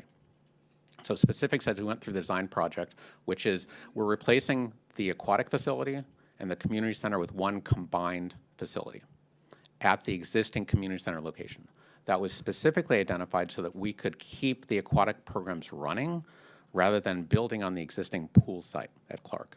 So by building on the community center site, we can keep the aquatic programs operational for 2 years during construction. So one assumption there. Second assumption, this is one-story building, roughly 25 to 27,000 square feet. I talked about the location. We're keeping some parameters there. A portion of the pond would be used for this project, but the rest of the pond would remain. The All Abilities Playground remains in place. Other things like the ball fields across the street, North San Carlos would stay. Another specific action directed by council was we're going from 3 pools at Clark to 2 pools in the new facility. What's not mentioned here is Larky. That is an important part that we'll talk about at your next meeting is Larky is part of the aquatic mix going forward. And number 4 is that the existing activities and support functions would be accommodated in that new facility. And I believe we've been able to do that. So those are key assumptions and principles. Again, back to that aspirational vision for each of those mission statements. There are limitations here.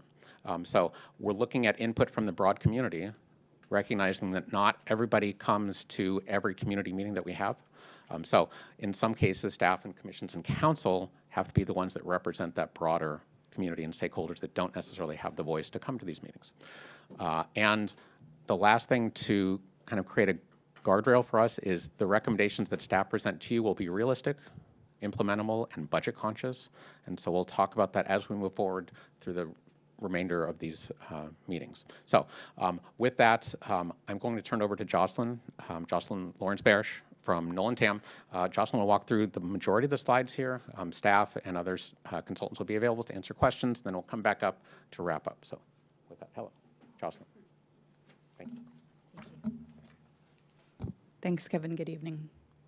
Jocelyn Lawrence-Barish. I'm the project manager with Nolan Tam Architects. And we're leading the design effort for this project with a very wonderful crew of sub-consultants from lots of different areas of expertise. And Can you pull the microphone up? What's happened is somebody pulled it down. Thank you. Can you hear me better now? Okay, wonderful.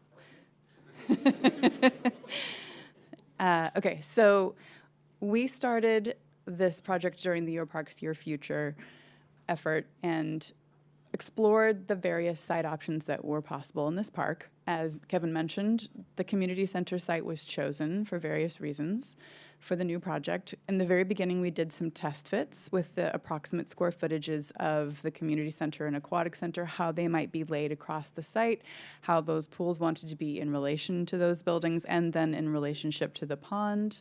From that, we developed a conceptual site plan that was presented to City Council in January and February of 2023. And the conceptual site plan was really an early effort to say, what are all the spaces that are going to be required? Where could they fit? Can we work with this site? And we came up with a pretty viable solution that we felt we could move forward with. Would need more design work in the future, but we costed it against the budget. It was working pretty well. We actually did talk to commissioners at that time about what their feedback might be, and the considerations that we were given in the future to look at in the design moving forward was that we need to look at access and circulation, noise impacts from this project to the neighboring amenities that already exist, how the pond refurbishment that is has always been part of this site assumption could work, that we're filling in a portion of the pond to get extra land space, how the pool deck capacity could work, the design of each pool in particular, what recreational pool amenities could be included, and the architectural style and materials that this project would include. And we do have presentation tonight to show you all of our responses to those particular pieces of feedback. But we started actually by talking to the community. For this specific project, we had a community open house that also mirrored an online survey. The same sort of questions were asked in both venues. And we were looking for input about how the buildings should look and feel, how the outdoor spaces could relate to the buildings, how those outdoor spaces should look and feel, and what kinds of amenities that folks were looking to interact with in the recreational pool, since there is a wide variety of possibilities. We had about 160 participants in the physical in-person open house and about 1,500 survey responses. So from those responses, we developed some results for you to quickly go through. We have the images that were used to help communicate what the questions we were trying to ask. The largest of each image is the one that had the most people selecting it as their favorite. And in addition, we had a lot of write-in comments, and with those comments, we created weighted word clouds that sort of let the comments that were the most frequent pop out at you, and the ones that were less common are smaller in font. So for the first question, what's your favorite building in and around Walnut Creek? People like buildings that seem to fit into the surrounding city fabric, and the library is a clear favorite. For what kind of architecture? Modern, but fits in, light, and simple and beautiful. And you can see some of the projects that were selected as fitting those words, potentially.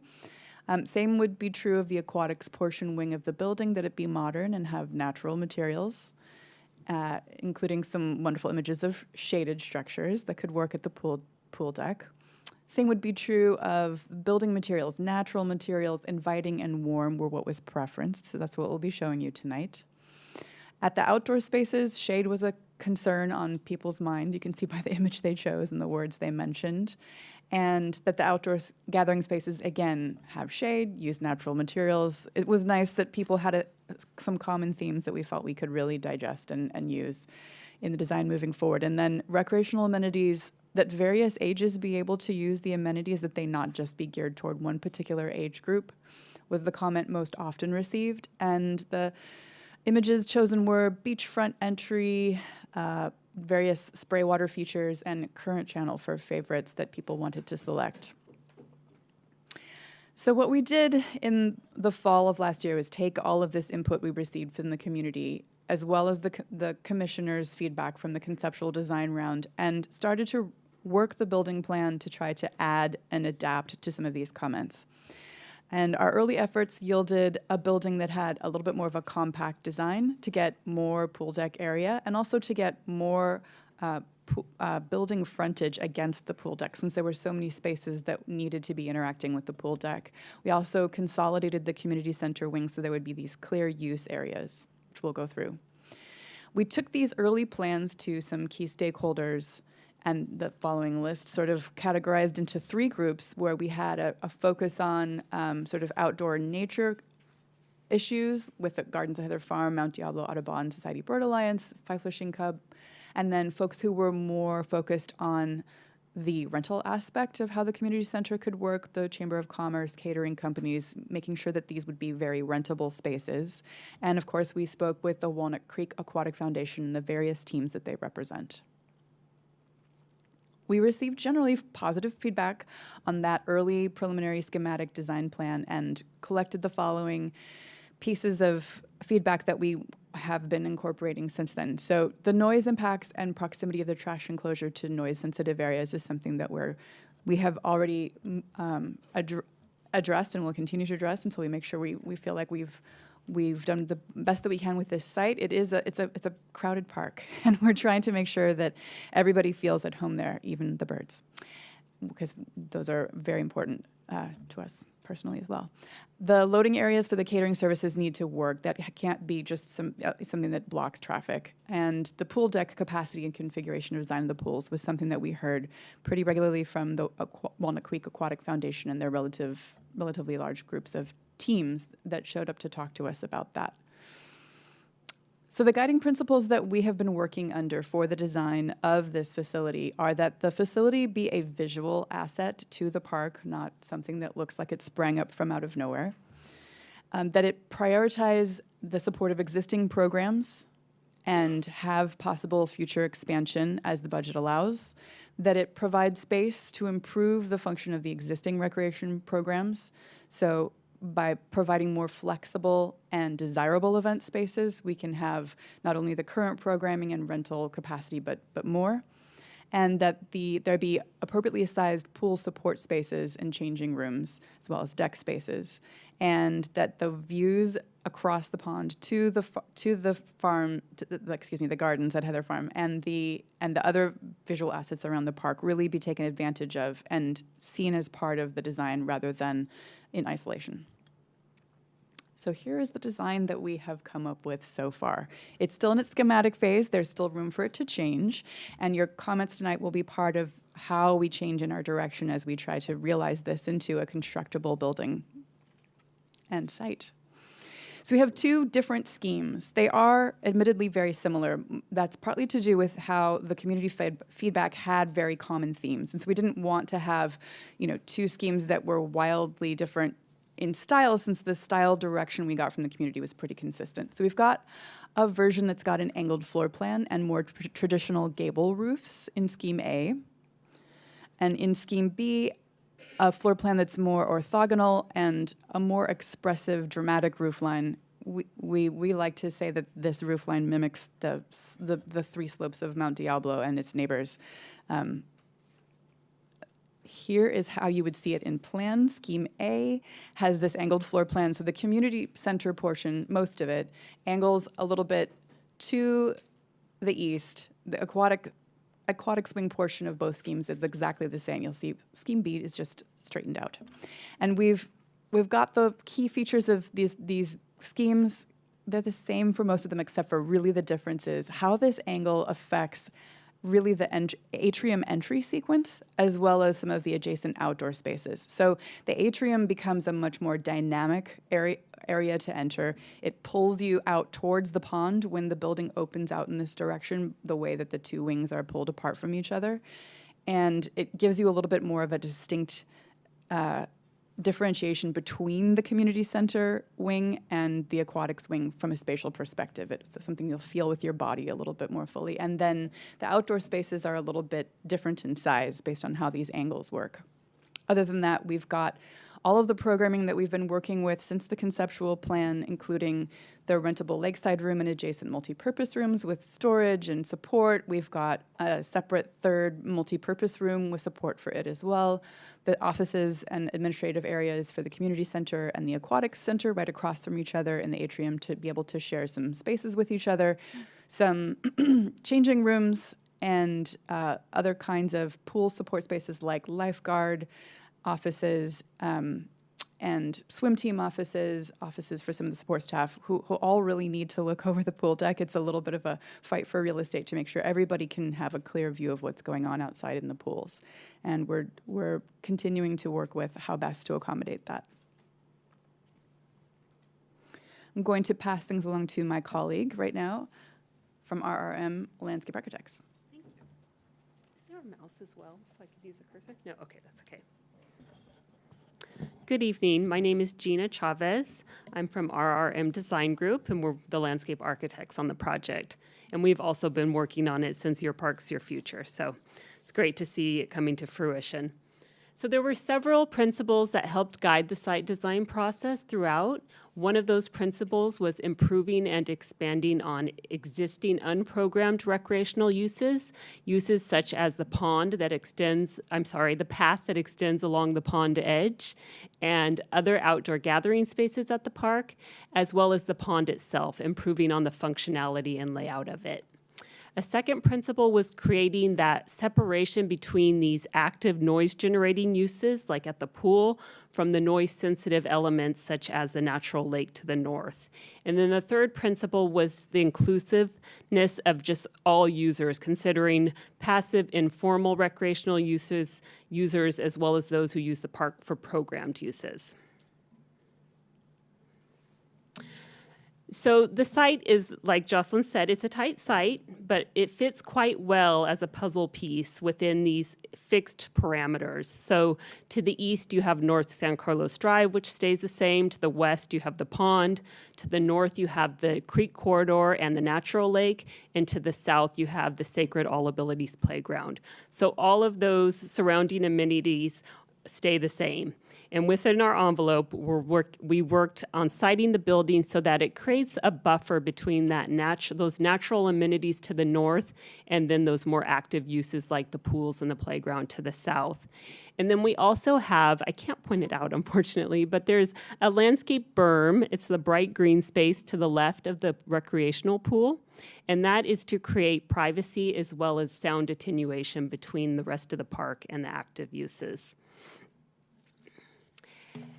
And then also, as I mentioned, just improving the pond itself. The northeastern lobe of the pond today is very stagnant, so it creates a bit of it's just not a very inviting space. So filling that area in gives us more building and outdoor space, and it just improves the circulation of the pond overall.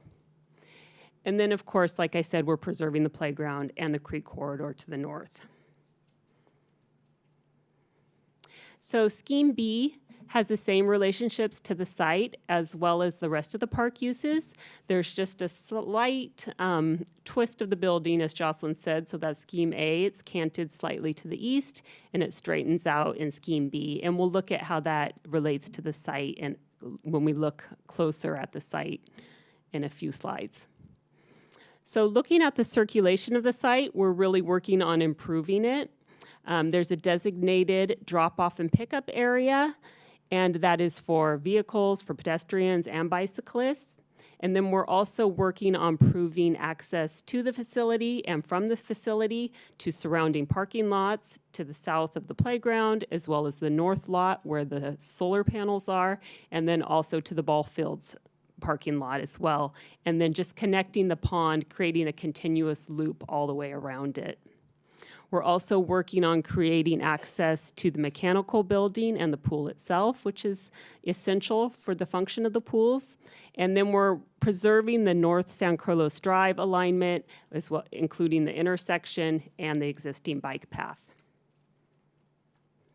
So taking a closer look at how the site relates to the building, first looking at Site A.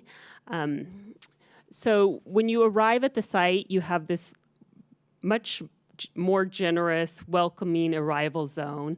And from there, you have a couple of different choices. So you can go straight into the building where you have this magnificent view of the pond through the atrium. And from there, you have several choices within the building. Or if you go to the right, there's a little courtyard that you can see on the east side of the building. And that is meant for everyday staff use, but also to be used for event spaces. So you might arrive here if you have an event that you're going to, and you have like a sign that directs you to the right location, and maybe you have a cocktail hour here while you're waiting for your event or ceremony to begin. And then if you enter the building and go to the other side, you have your expansive event patio. And it looks like it actually is two patios, so you have a tree in the middle. And the one with the rounded edge is adjacent to the lakeside room. And this is like your main event patio. It's really meant to create a blurred line between the lakeside room and the outdoor space so that you can have this fluid movement in and out. And you have overflow onto the adjacent lawn, and that can be used for ceremonies or events, or even just everyday use, grabbing a cup of coffee and sitting up there and watching the birds in the pond. It can be used for multiple activities for the public and for private events. And then we have another patio adjacent to the multipurpose room just below that more rounded edge patio. And we're seeing that as being used. It could be rented as a private patio. It could be used for everyday public use, or it could be combined with the patio above it if you have a large event that you'd like to rent the space for. So the outdoor garden is meant to be enclosed, so that prevents geese from coming in, or if you're having a party, you can have alcoholic beverages. But the idea is that you have a enclosed space there, and it's set up a little bit higher from the pond edge, creating a bit of a separation a few feet above. And then there are also some additional community overlook spaces to the south of the event patios, and we're creating little nooks in there, but we're also doing things with vegetation like stormwater treatment and making those part of the landscape feature. I'm sorry, just while you're on this slide, Yeah. it's a little difficult to read all those labels. Yes. Could you just highlight them with your mouse? Oh, you don't have a mouse. Oh, you do have one? No? Okay. Kind of maybe from north to south, or however it makes sense for you to do that. Yeah, sure. Oh, thank you. All right. Yeah, so this is the lakeside room right here. So this is the patio adjacent to that. And of course, it would be shaded, as we discussed. That's a really important element, this being the west side of the building. So you could have tables out here, or you could have everyday lounge chairs. And then this is the event, this is the garden, the event garden. So this is a big lawn, big flat lawn area. So you could have tables and chairs out there, or you could have ceremony chairs. Or it could just be a place where you lay out a blanket and have a picnic or have lawn games. And then adjacent to this event patio is the multi-purpose patio. So in here we have a couple of large accent trees to create some shade, but we're also envisioning some kind of building awning on this one.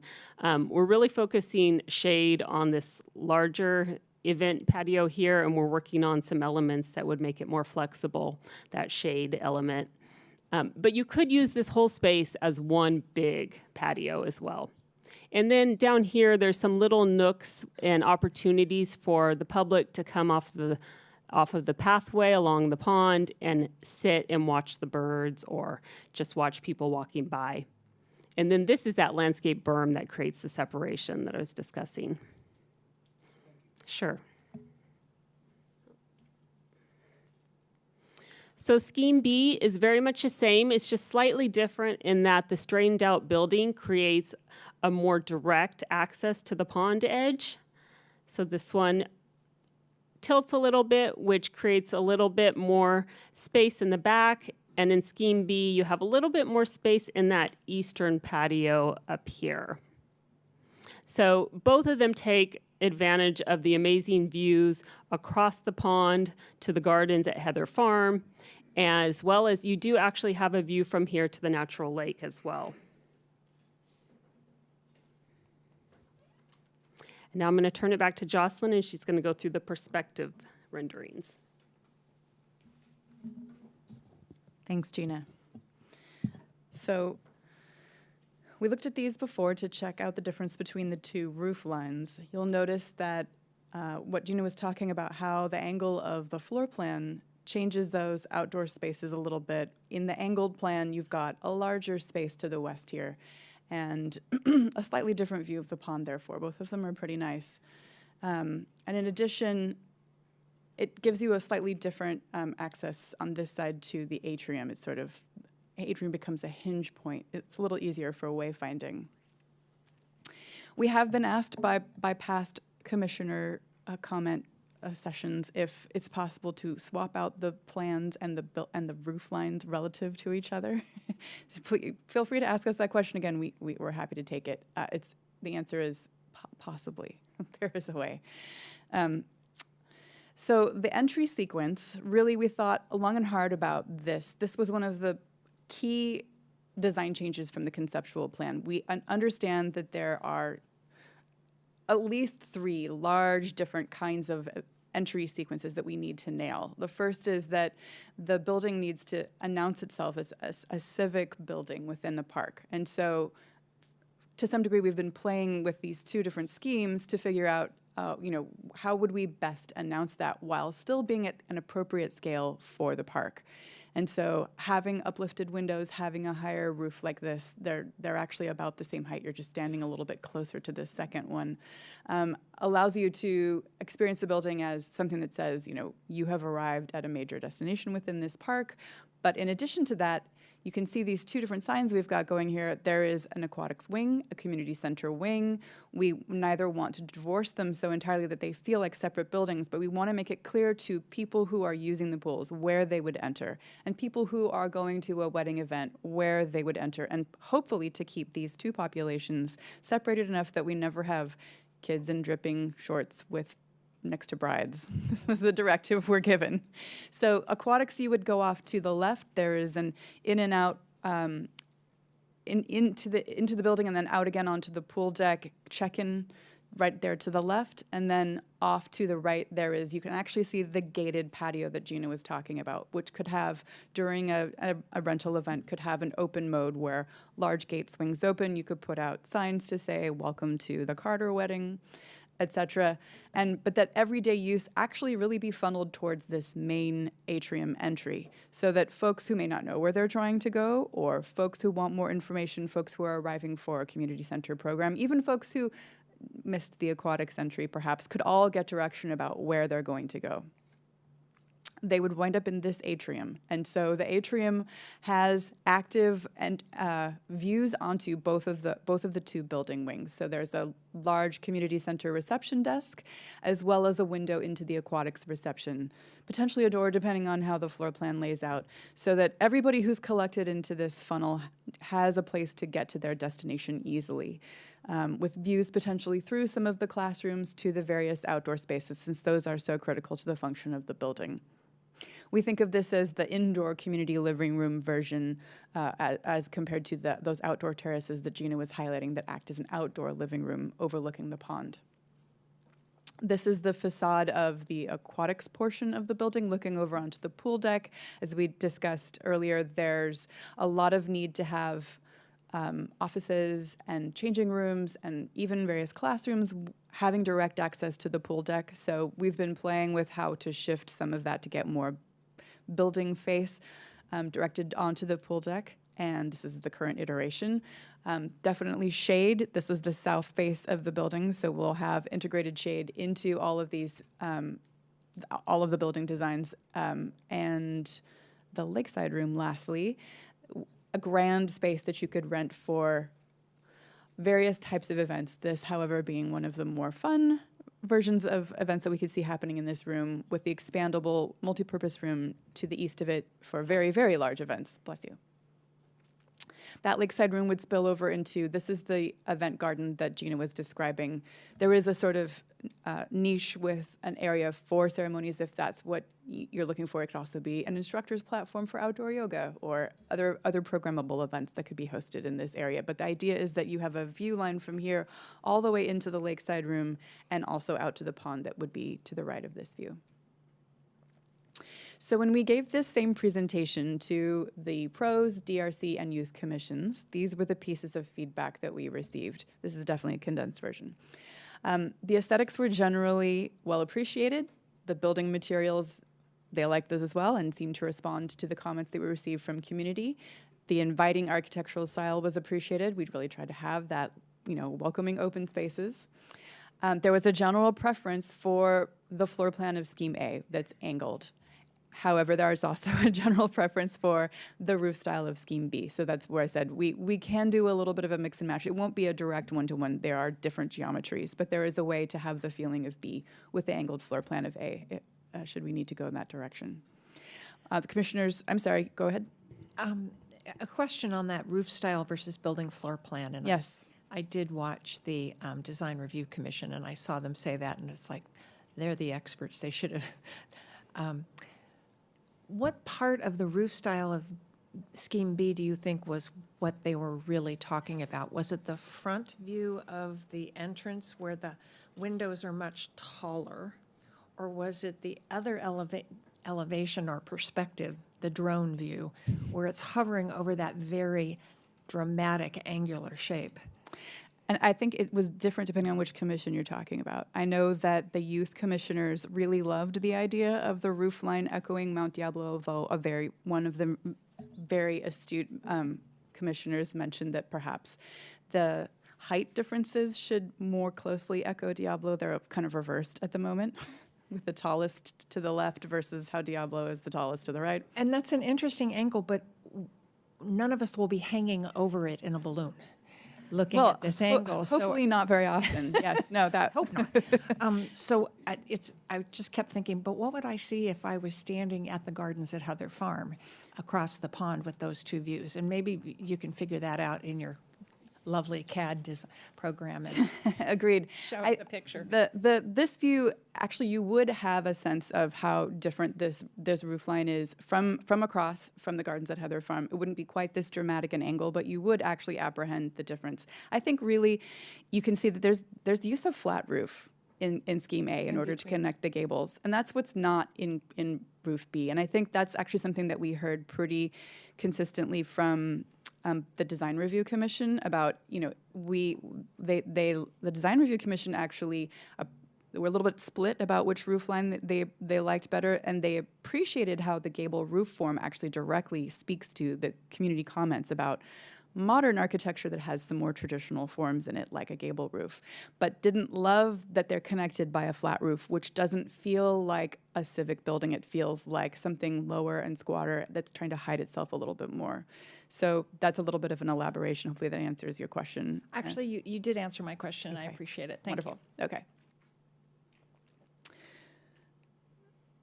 So I think we went through all of the perspectives. Right. And the pond edge refurbishment got a lot of thumbs up, especially as Gina mentioned, getting rid of a stagnant lobe of the pond sounds like a good trade-off. The continuous path around the pond is a good upgrade, as well as the amount of landscaping and courtyard areas all received generally positive feedback. And so then some of the items that we were tasked with considering as we move forward with the design is looking at the safety, convenience, and size of the pickup and drop-off zone. That is currently under design. The circuitous route to the pool changing rooms was mentioned, that if you're entering, here we'll go back quickly.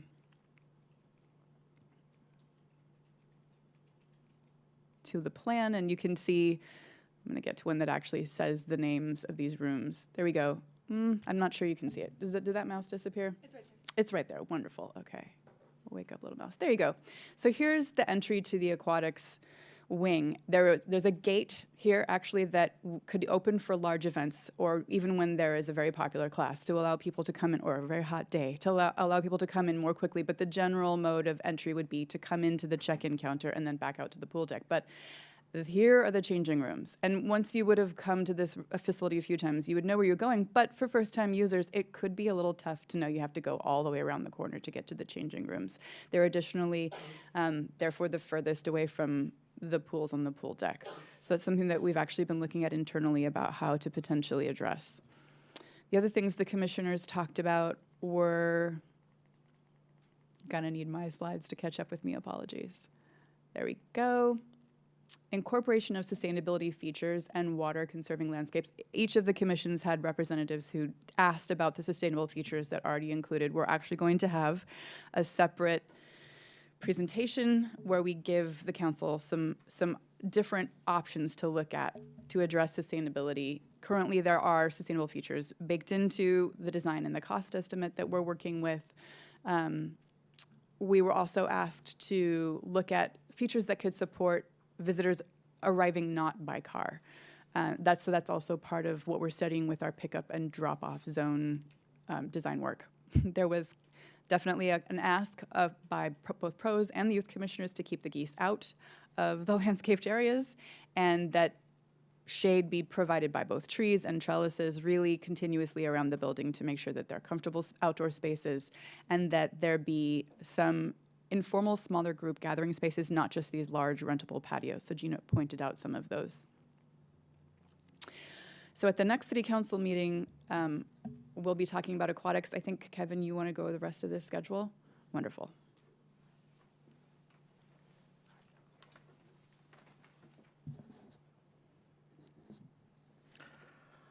Right. So as I mentioned, March 5th is the meeting when you will be hearing a presentation about aquatics. That'll be a lot of detail about the pools, the deck, a bit about the changing room, the bathhouse, and the space around the pools. So that'll be at your next meeting. What doesn't show up here is March 19th. We are tentatively planning to come to you to talk about sustainability features for this facility, to talk about the essential services function that could be part of the programming here, to talk about a bit more about the drop-off and the parking. And so that's likely going to be coming to you 2 weeks after your next meeting. And then other commissions, the Arts Commission hasn't seen this yet. They had a preview of it at their last meeting, but there's a selection panel who's working on this project, represented by Councilmember Silva and others. And so we anticipate going to the Arts Commission in April. And then once we get past that and get direction from the council on this whole project, we start all over again our road tour, where we're going to go back to commissions and talk about design development in more specific detail. That'll be spring, mostly summer, as we look toward the rest of this year. And then again, construction starting in 25 and opening in 27. So that brings me to the slide I teased earlier, which is the question that we'll have for you as we look to you for your direction. I'll put the slide back up in a moment, but again, specifically looking at your direction for Scheme A versus Scheme B, or maybe some combination thereof, and then the exterior, the interior, the approach sequence, the lakeside room, et cetera. And so, again, I'll put this back up in a second, but want to stop here and see what questions the council has for staff and our design team, and then we'll open for public comments. First hand that went up is the Mayor Pro Tem. Hi. Hello. Great. This is fun. This is fun. This is like remodeling my house, only I don't have to pay for it. So the first question on A versus B. There is a portion of the area to the north that is angled, but the offices are not angled, creating dissonance in my mind. Why aren't the offices angled?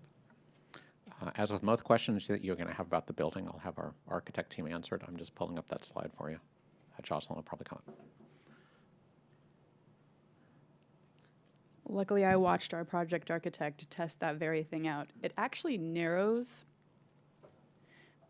If you angle that as well, it narrows the entry at the front a lot, unless you actually make the whole building much larger. So just by the orange part is what I'm talking about. That's not, because it by not rotating it, it appears to be a narrow spot in between the multipurpose room 2 and the offices. Let me see if I can draw with the mouse a little bit. Where'd my mouse go? There we go. All right, so if you follow this line, Yeah, you see where this stops. yeah.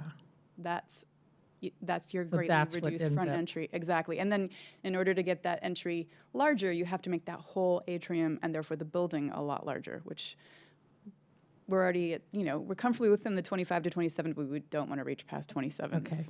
1,000 square feet. And so you see where the upper corner is between multipurpose room 2 and the orange, that gap right there works. Yeah, it's generous and was one of the things we had to pull apart when we added that angle to make sure that that doesn't also feel like a pinch point. Okay, and then looking at A versus B, the other big difference, of course, is the roof line, and you're saying you are looking at whether or not you could do that roof line B with floor plan A? That's right. So the biggest challenge actually is this sort of larger roof expanse right here over the atrium. It doesn't really work to put that in the angled floor plan. However, there is the possibility of still having this cascading series of gables that gives this more expressive roof line to really try to minimize the amount of flat roof. Really felt like the main criticism of Scheme A. Okay. So now let's talk goose poop.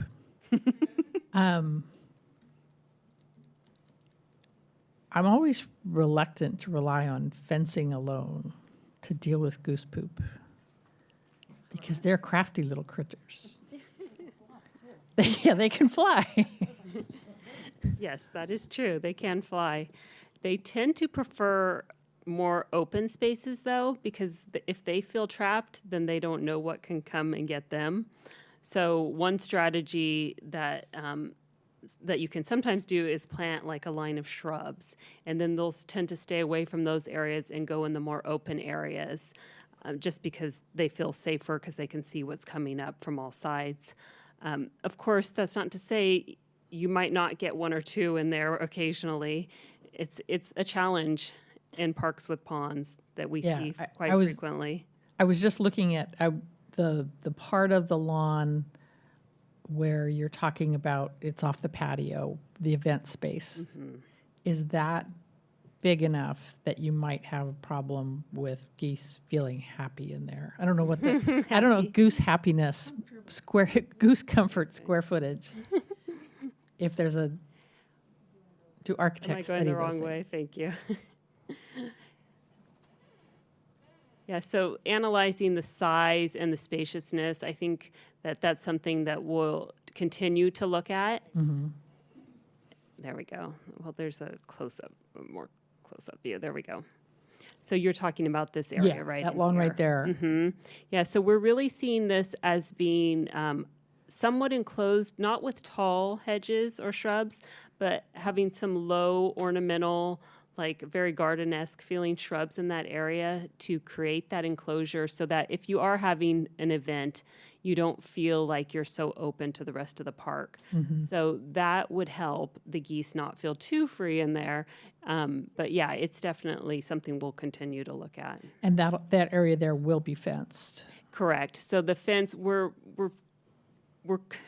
currently in the process of figuring out the best location for the fence, but it's somewhere in this zone. Mm-hmm. Whether it's at the top of the slope or the bottom of the slope, we're still working on.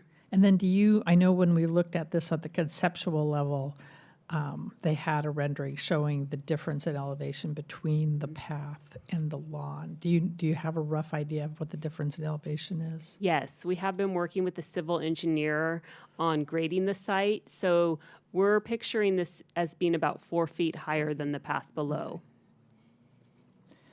And then the lawn down adjacent to the recreational pool, is that,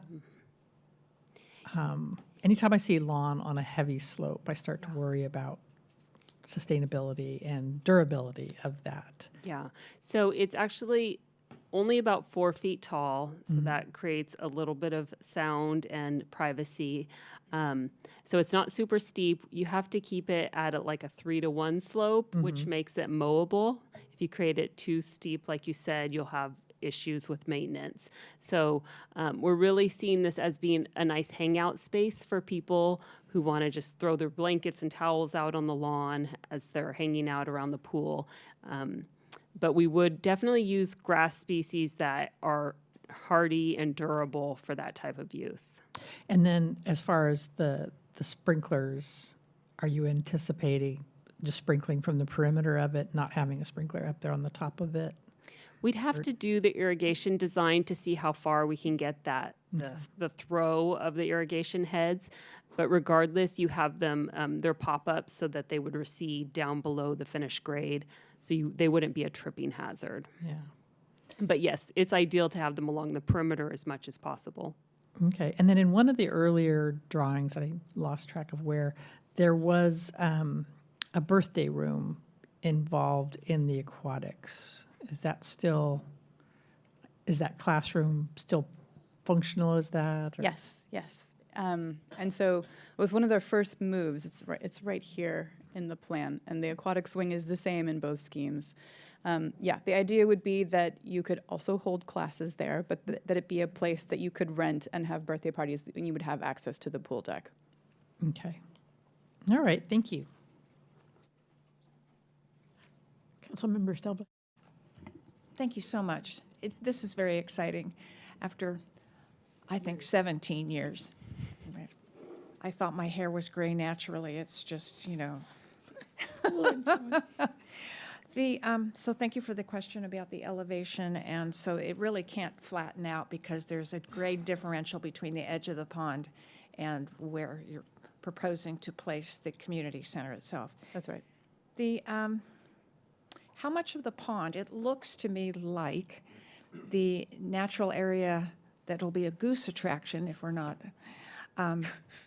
the natural area is actually sitting on the former pond area. Is that my? That's right. The pond, as it currently exists, comes right about like this. Maybe that's a little too far. I don't like about that. Wow. Very small portion of the building, and then, yes. So how much of the pond can we, I know I've asked staff this question, and I can't remember the number. Is it something like 15% of the pond can be recaptured without triggering an act of Congress? It's a little bit more than that, but they're going through the full process of how we can reduce that surface water there and how it can be mitigated. That's currently under negotiation with all of the authorities having jurisdiction. And then I wanted to, and I think you can answer this question because you're an architect. Could you go to the last slide where it had the next steps and the potential schedule?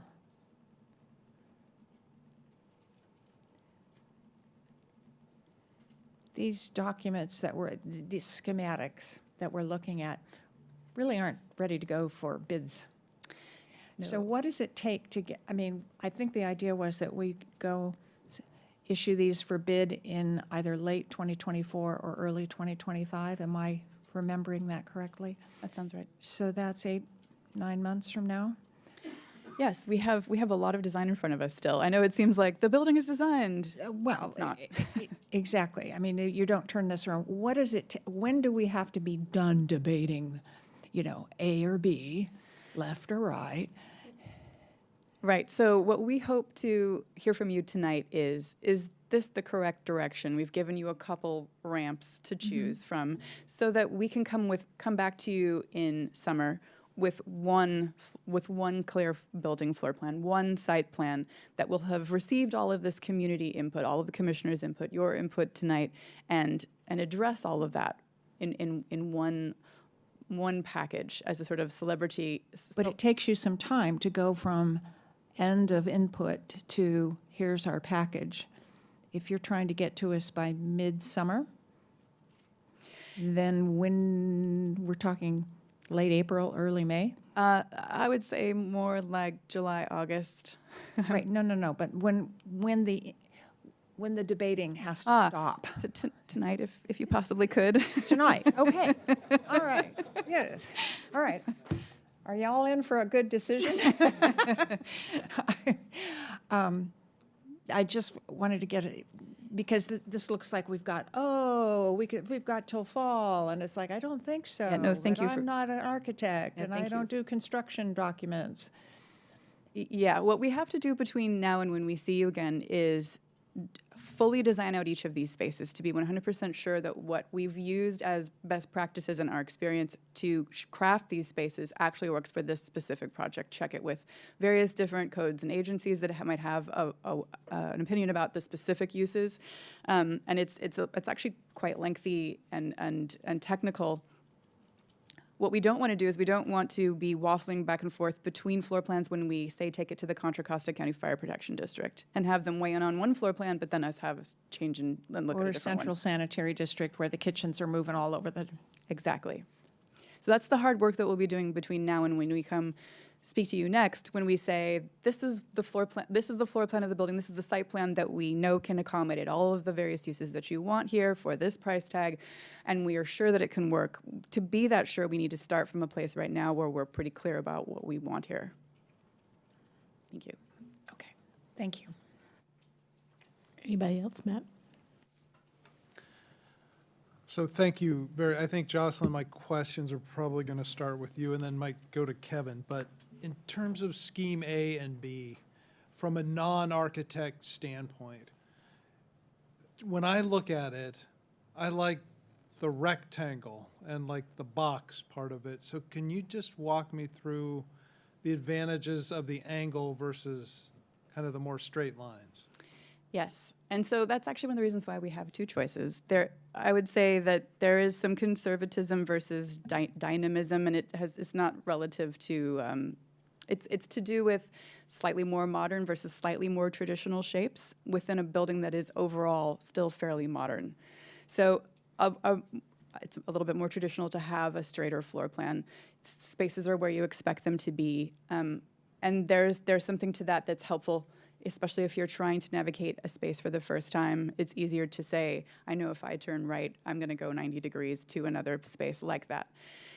The advantage of having the angle is that it highlights, it pulls you towards, without you even having to think about it or see signs, the parts of the building that you want to emphasize. So the two things that this angle accomplishes for us is it helps you understand that there's two distinct uses in the building since they're pulled apart slightly. And it says this one side may not be the same as the other side. You could explore that more. The other thing is that it opens out onto the pond, and so it gives you come into this entry sequence that then opens you out to a view of the pond that really helps you understand this building is interacting with the landscape. You don't have to have someone explain it to you. Instead, it's right there for you to say, oh, I get it. We're in a park.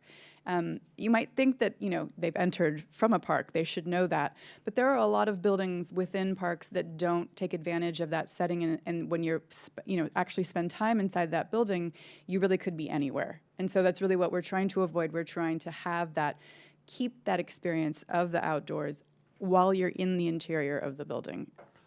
And you accomplish that by making kind of on the west side that more angled, and then you get a slightly wider perspective out on the pond and the park? Exactly. It acts like a projection screen in a certain sense. And you get that from the moment kind of you walk into the door while you're in that entryway? Yes. Show them the...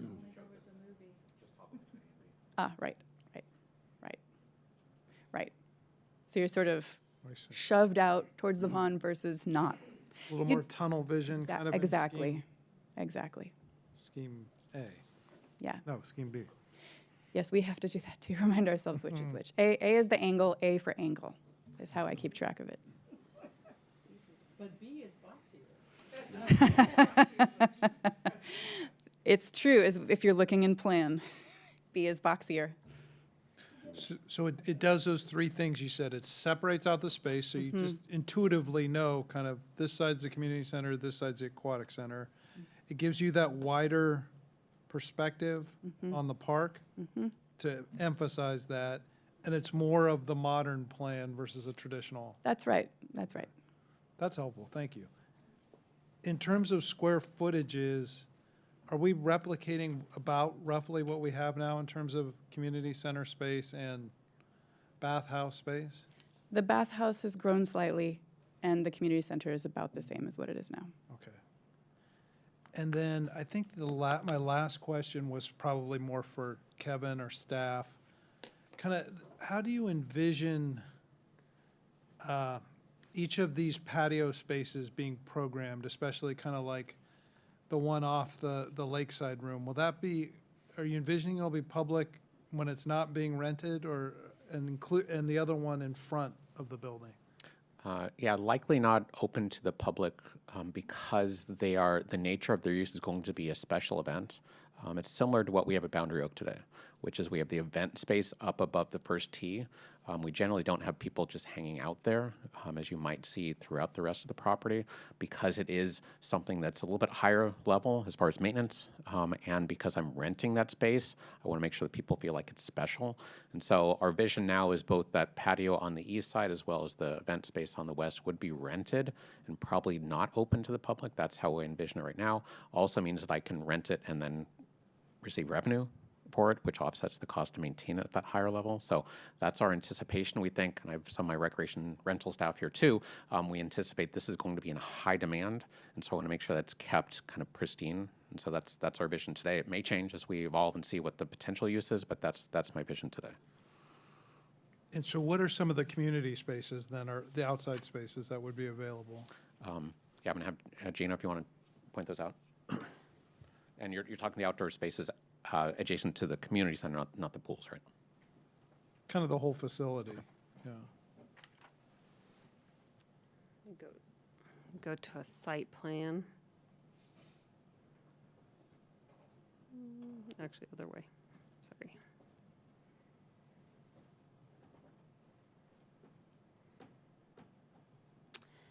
So we're still developing the design, so you'll see a lot of green space, but we're working on creating some nooks and crannies, especially on this side where you have more active public use. Adjacent to this path, we're creating we have this area up here that's called the Pond Overlook area. But we're really we were just working on it today, actually, with the Nolan Tam team on extending it all the way across this space so that you have these different terraces where people can hang out on benches or big blocky lounge furniture and really just have a more informal, unprogrammed space. And then we also have some little landscape spaces in here. And then just, I'm not sure about the programmed uses of the patios. Kevin spoke to that a little bit, and that's still being worked on, it sounds like. But and then in the front area, so we have the big open courtyard in the front, and it looks blank right now, but we're working on blowing that up and showing what all those design elements are. So we'll have like waiting areas for people seating who are waiting to be picked up, but we'll also have little congregation areas for people to just sit and have a cup of coffee or wait for their kids to finish swim lessons, just little nodes throughout, basically. So it's hard to tell at the scale because it's still so zoomed out, but we're really working on these little spaces currently. Okay, I think that's it for now. I might have some roof questions later, but I'll let it percolate for a little while. Kevin, please. Thank you. I'm going to get a little bit into the weeds on this, so I'm not sure if it's the appropriate time or not, but I figure I'll ask it now, and you'll tell me if I should ask it later. So first of all, did we hear if the Scheme A, Scheme B, is it about the same cost? Yes, they are. That's what I thought. Okay. And how flexible are the spaces in the community room or the lakeside room? Can that be configured in half a dozen different ways? Obviously, you can have a much larger space, but how flexible are we talking about? Well, there is an operable partition right here. By that we mean it's a movable wall. So you can stack it and store it away or have it deployed. It provides pretty good sound barrier between the two, even though it is movable. So you could have two events happening simultaneously in the larger and the smaller of the two rooms. So there's two spatial modes. There's either one large room together or two rooms, one medium, one smaller. But there are a lot of things you could do with really different furniture deployment. So we've got a really large furniture storage room so that there are, in addition to how you see with all of this static round table seating like you would have for a formal event, there could be all kinds of other kinds of furniture arrangements to support camps, to support classes, to support movement activities, things like that. Is there a reason why we don't have an option for a third room? Just with a movable partition? To do with budget, really. Also to do with there's a sort of height to the ceiling that gets closed off by having an operable partition. So let me go to this perspective. The perspective that we're looking at of that lakeside room really looks at the medium size, the larger 2/3 of that room. And every time we have to lower the ceiling down in order to make a track for that operable wall, you lose that height. So you have a less grand space. So both budget, those walls are pretty expensive, and also the grandness of this feeling of this room that gets lost is the reason why it's one wall, not two. It's specifically the structure of the wall that's expensive. It's a huge open span. I'm just curious, was it discussed at some point? And I don't know what the programming behind all of it, but is there much need for, at times, 3 different events going on at the same time? Or frankly, it's, 2 is going to be sufficient? I'm sure. That's probably more of a question for Kevin. Yeah, Kevin can speak to it, although I'm sure we did, Jim tells us whatever rooms we make for him, he can fill. But you can talk more. 2 is busy. 3 is going to be too much for us to do 3 different events at the same time with different clients and different times and different space. And so for all the reasons that Jocelyn described from an architectural standpoint and from a programming standpoint, I'm going to drive my staff crazy if I say we need to put pushing 3 events at all times. So I don't believe there could be demand for it initially, but I think if we did 3 events all the time, people would say there's too much happening here. And so I'm sensitive to that. So 2 gives us that flexibility that I think we're looking for here. 1 space, 2 spaces, and plus we have that other multi-purpose room, number 2, which can also be programmed. Okay, that makes sense. Thanks. And then I heard that the changing rooms don't have showers, and I have a couple of questions. First of all, before I get to that, They don't have lockers. They don't- do have showers. they have showers inside, Yes. indoors. Yes. They do, and we have currently indoor showers now in the changing room. Is Yes. that right? Yes. You're talking about the aquatic facility, right? Not in the community. True, that's true. At the other side of the building. Well, I asked because because we do have showers at the Shadelands Art Center, so I just want to be clear. So we don't have showers in the community center side of the building, but yes, we have showers today indoors at Clark Swim Center. We have showers in the design for the new facility, absolutely indoors. Thank you. Okay, I'm back on the A versus B. I thought I had it all figured out. So look at attachment 4.3A, which is like that, where you're looking at it from above. Gotcha. Okay, that one right there.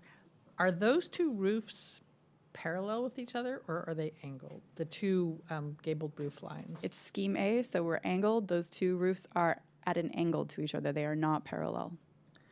Okay. Okay. Thank you. Yes.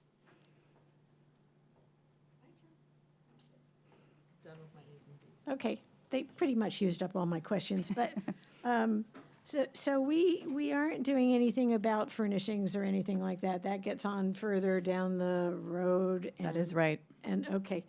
I am concerned about sound, and you did some kinds of nodding to what kinds of sounds there are, but I've been by pool things where kids are at full tilt, and are we convinced that the wedding in the celebration area aren't going to be overridden by, a giant birthday party or something?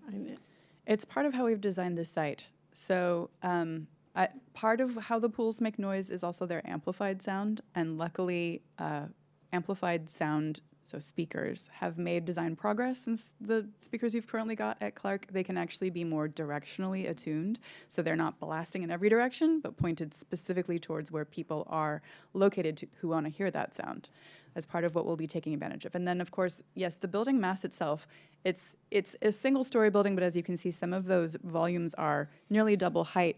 That tall of a building will block quite a bit of sound. It actually almost helps that the wedding is on one side, pool's directly on the other. Further away, that does less good. Right next to each other, it actually provides quite a good barrier. Okay. It doesn't look like there's a stage, and the reason I ask that is because a lot of the big events have bands and things that and a lot of the rooms that I have that are of this size, I've been in, have stages. Are we thinking, is that a later decision, or? Yes, you mean inside the room Yeah. or at the event garden? Yeah, the idea would be that the lakeside room remain more flexible, but there would be nothing to prevent there being a temporary stage erected. It wouldn't be a permanent stage like you would have at Shadelands, for instance. Okay. But it has a very robust audiovisual support system within the lakeside room. More regular. It won't have to be like, we're not going to take B and plop it down on A. We can't do that at this point, and we wouldn't. But it'll, in my mind, it will be pleasing, and it will it will feel like we'll have these traditional roofs, but it'll also be artistic. I'd like it to be artistic also. So, and I think we will also Harmonious, expressive, and artistic. these are all words, but we will bring back images for you, and there might be some variations still. And we don't want to have a cajillion options always. It'll still be one option of floor plan, but there might be some adjustments to the roof that you can tell us if does this meet your expectation? I don't know about all of you, but I've never been this excited about a roof before. The roof's really important, so I appreciate the discussion. Really, what we haven't shown it yet. And the one thing that is good about the flat roofs, those of you who are advocating for it, is that we do need to put mechanical equipment up here, and it is something DRC also pointed out. And we're going to have to hide that mechanical equipment, whether there's screens or wells or something. So that's going to happen also. But what happens is that at the next phase, it gets more and more real. We're still at a schematic design. But all of this People are helps still us. invisible. You can look through the people at this one. Right. The next one, the Yeah, people are that's going to kind be of more real. optimistic, isn't it? No, but it'll get more and more detailed and more real. But your feedback is really important, and we don't want to disappoint you. So it's important to be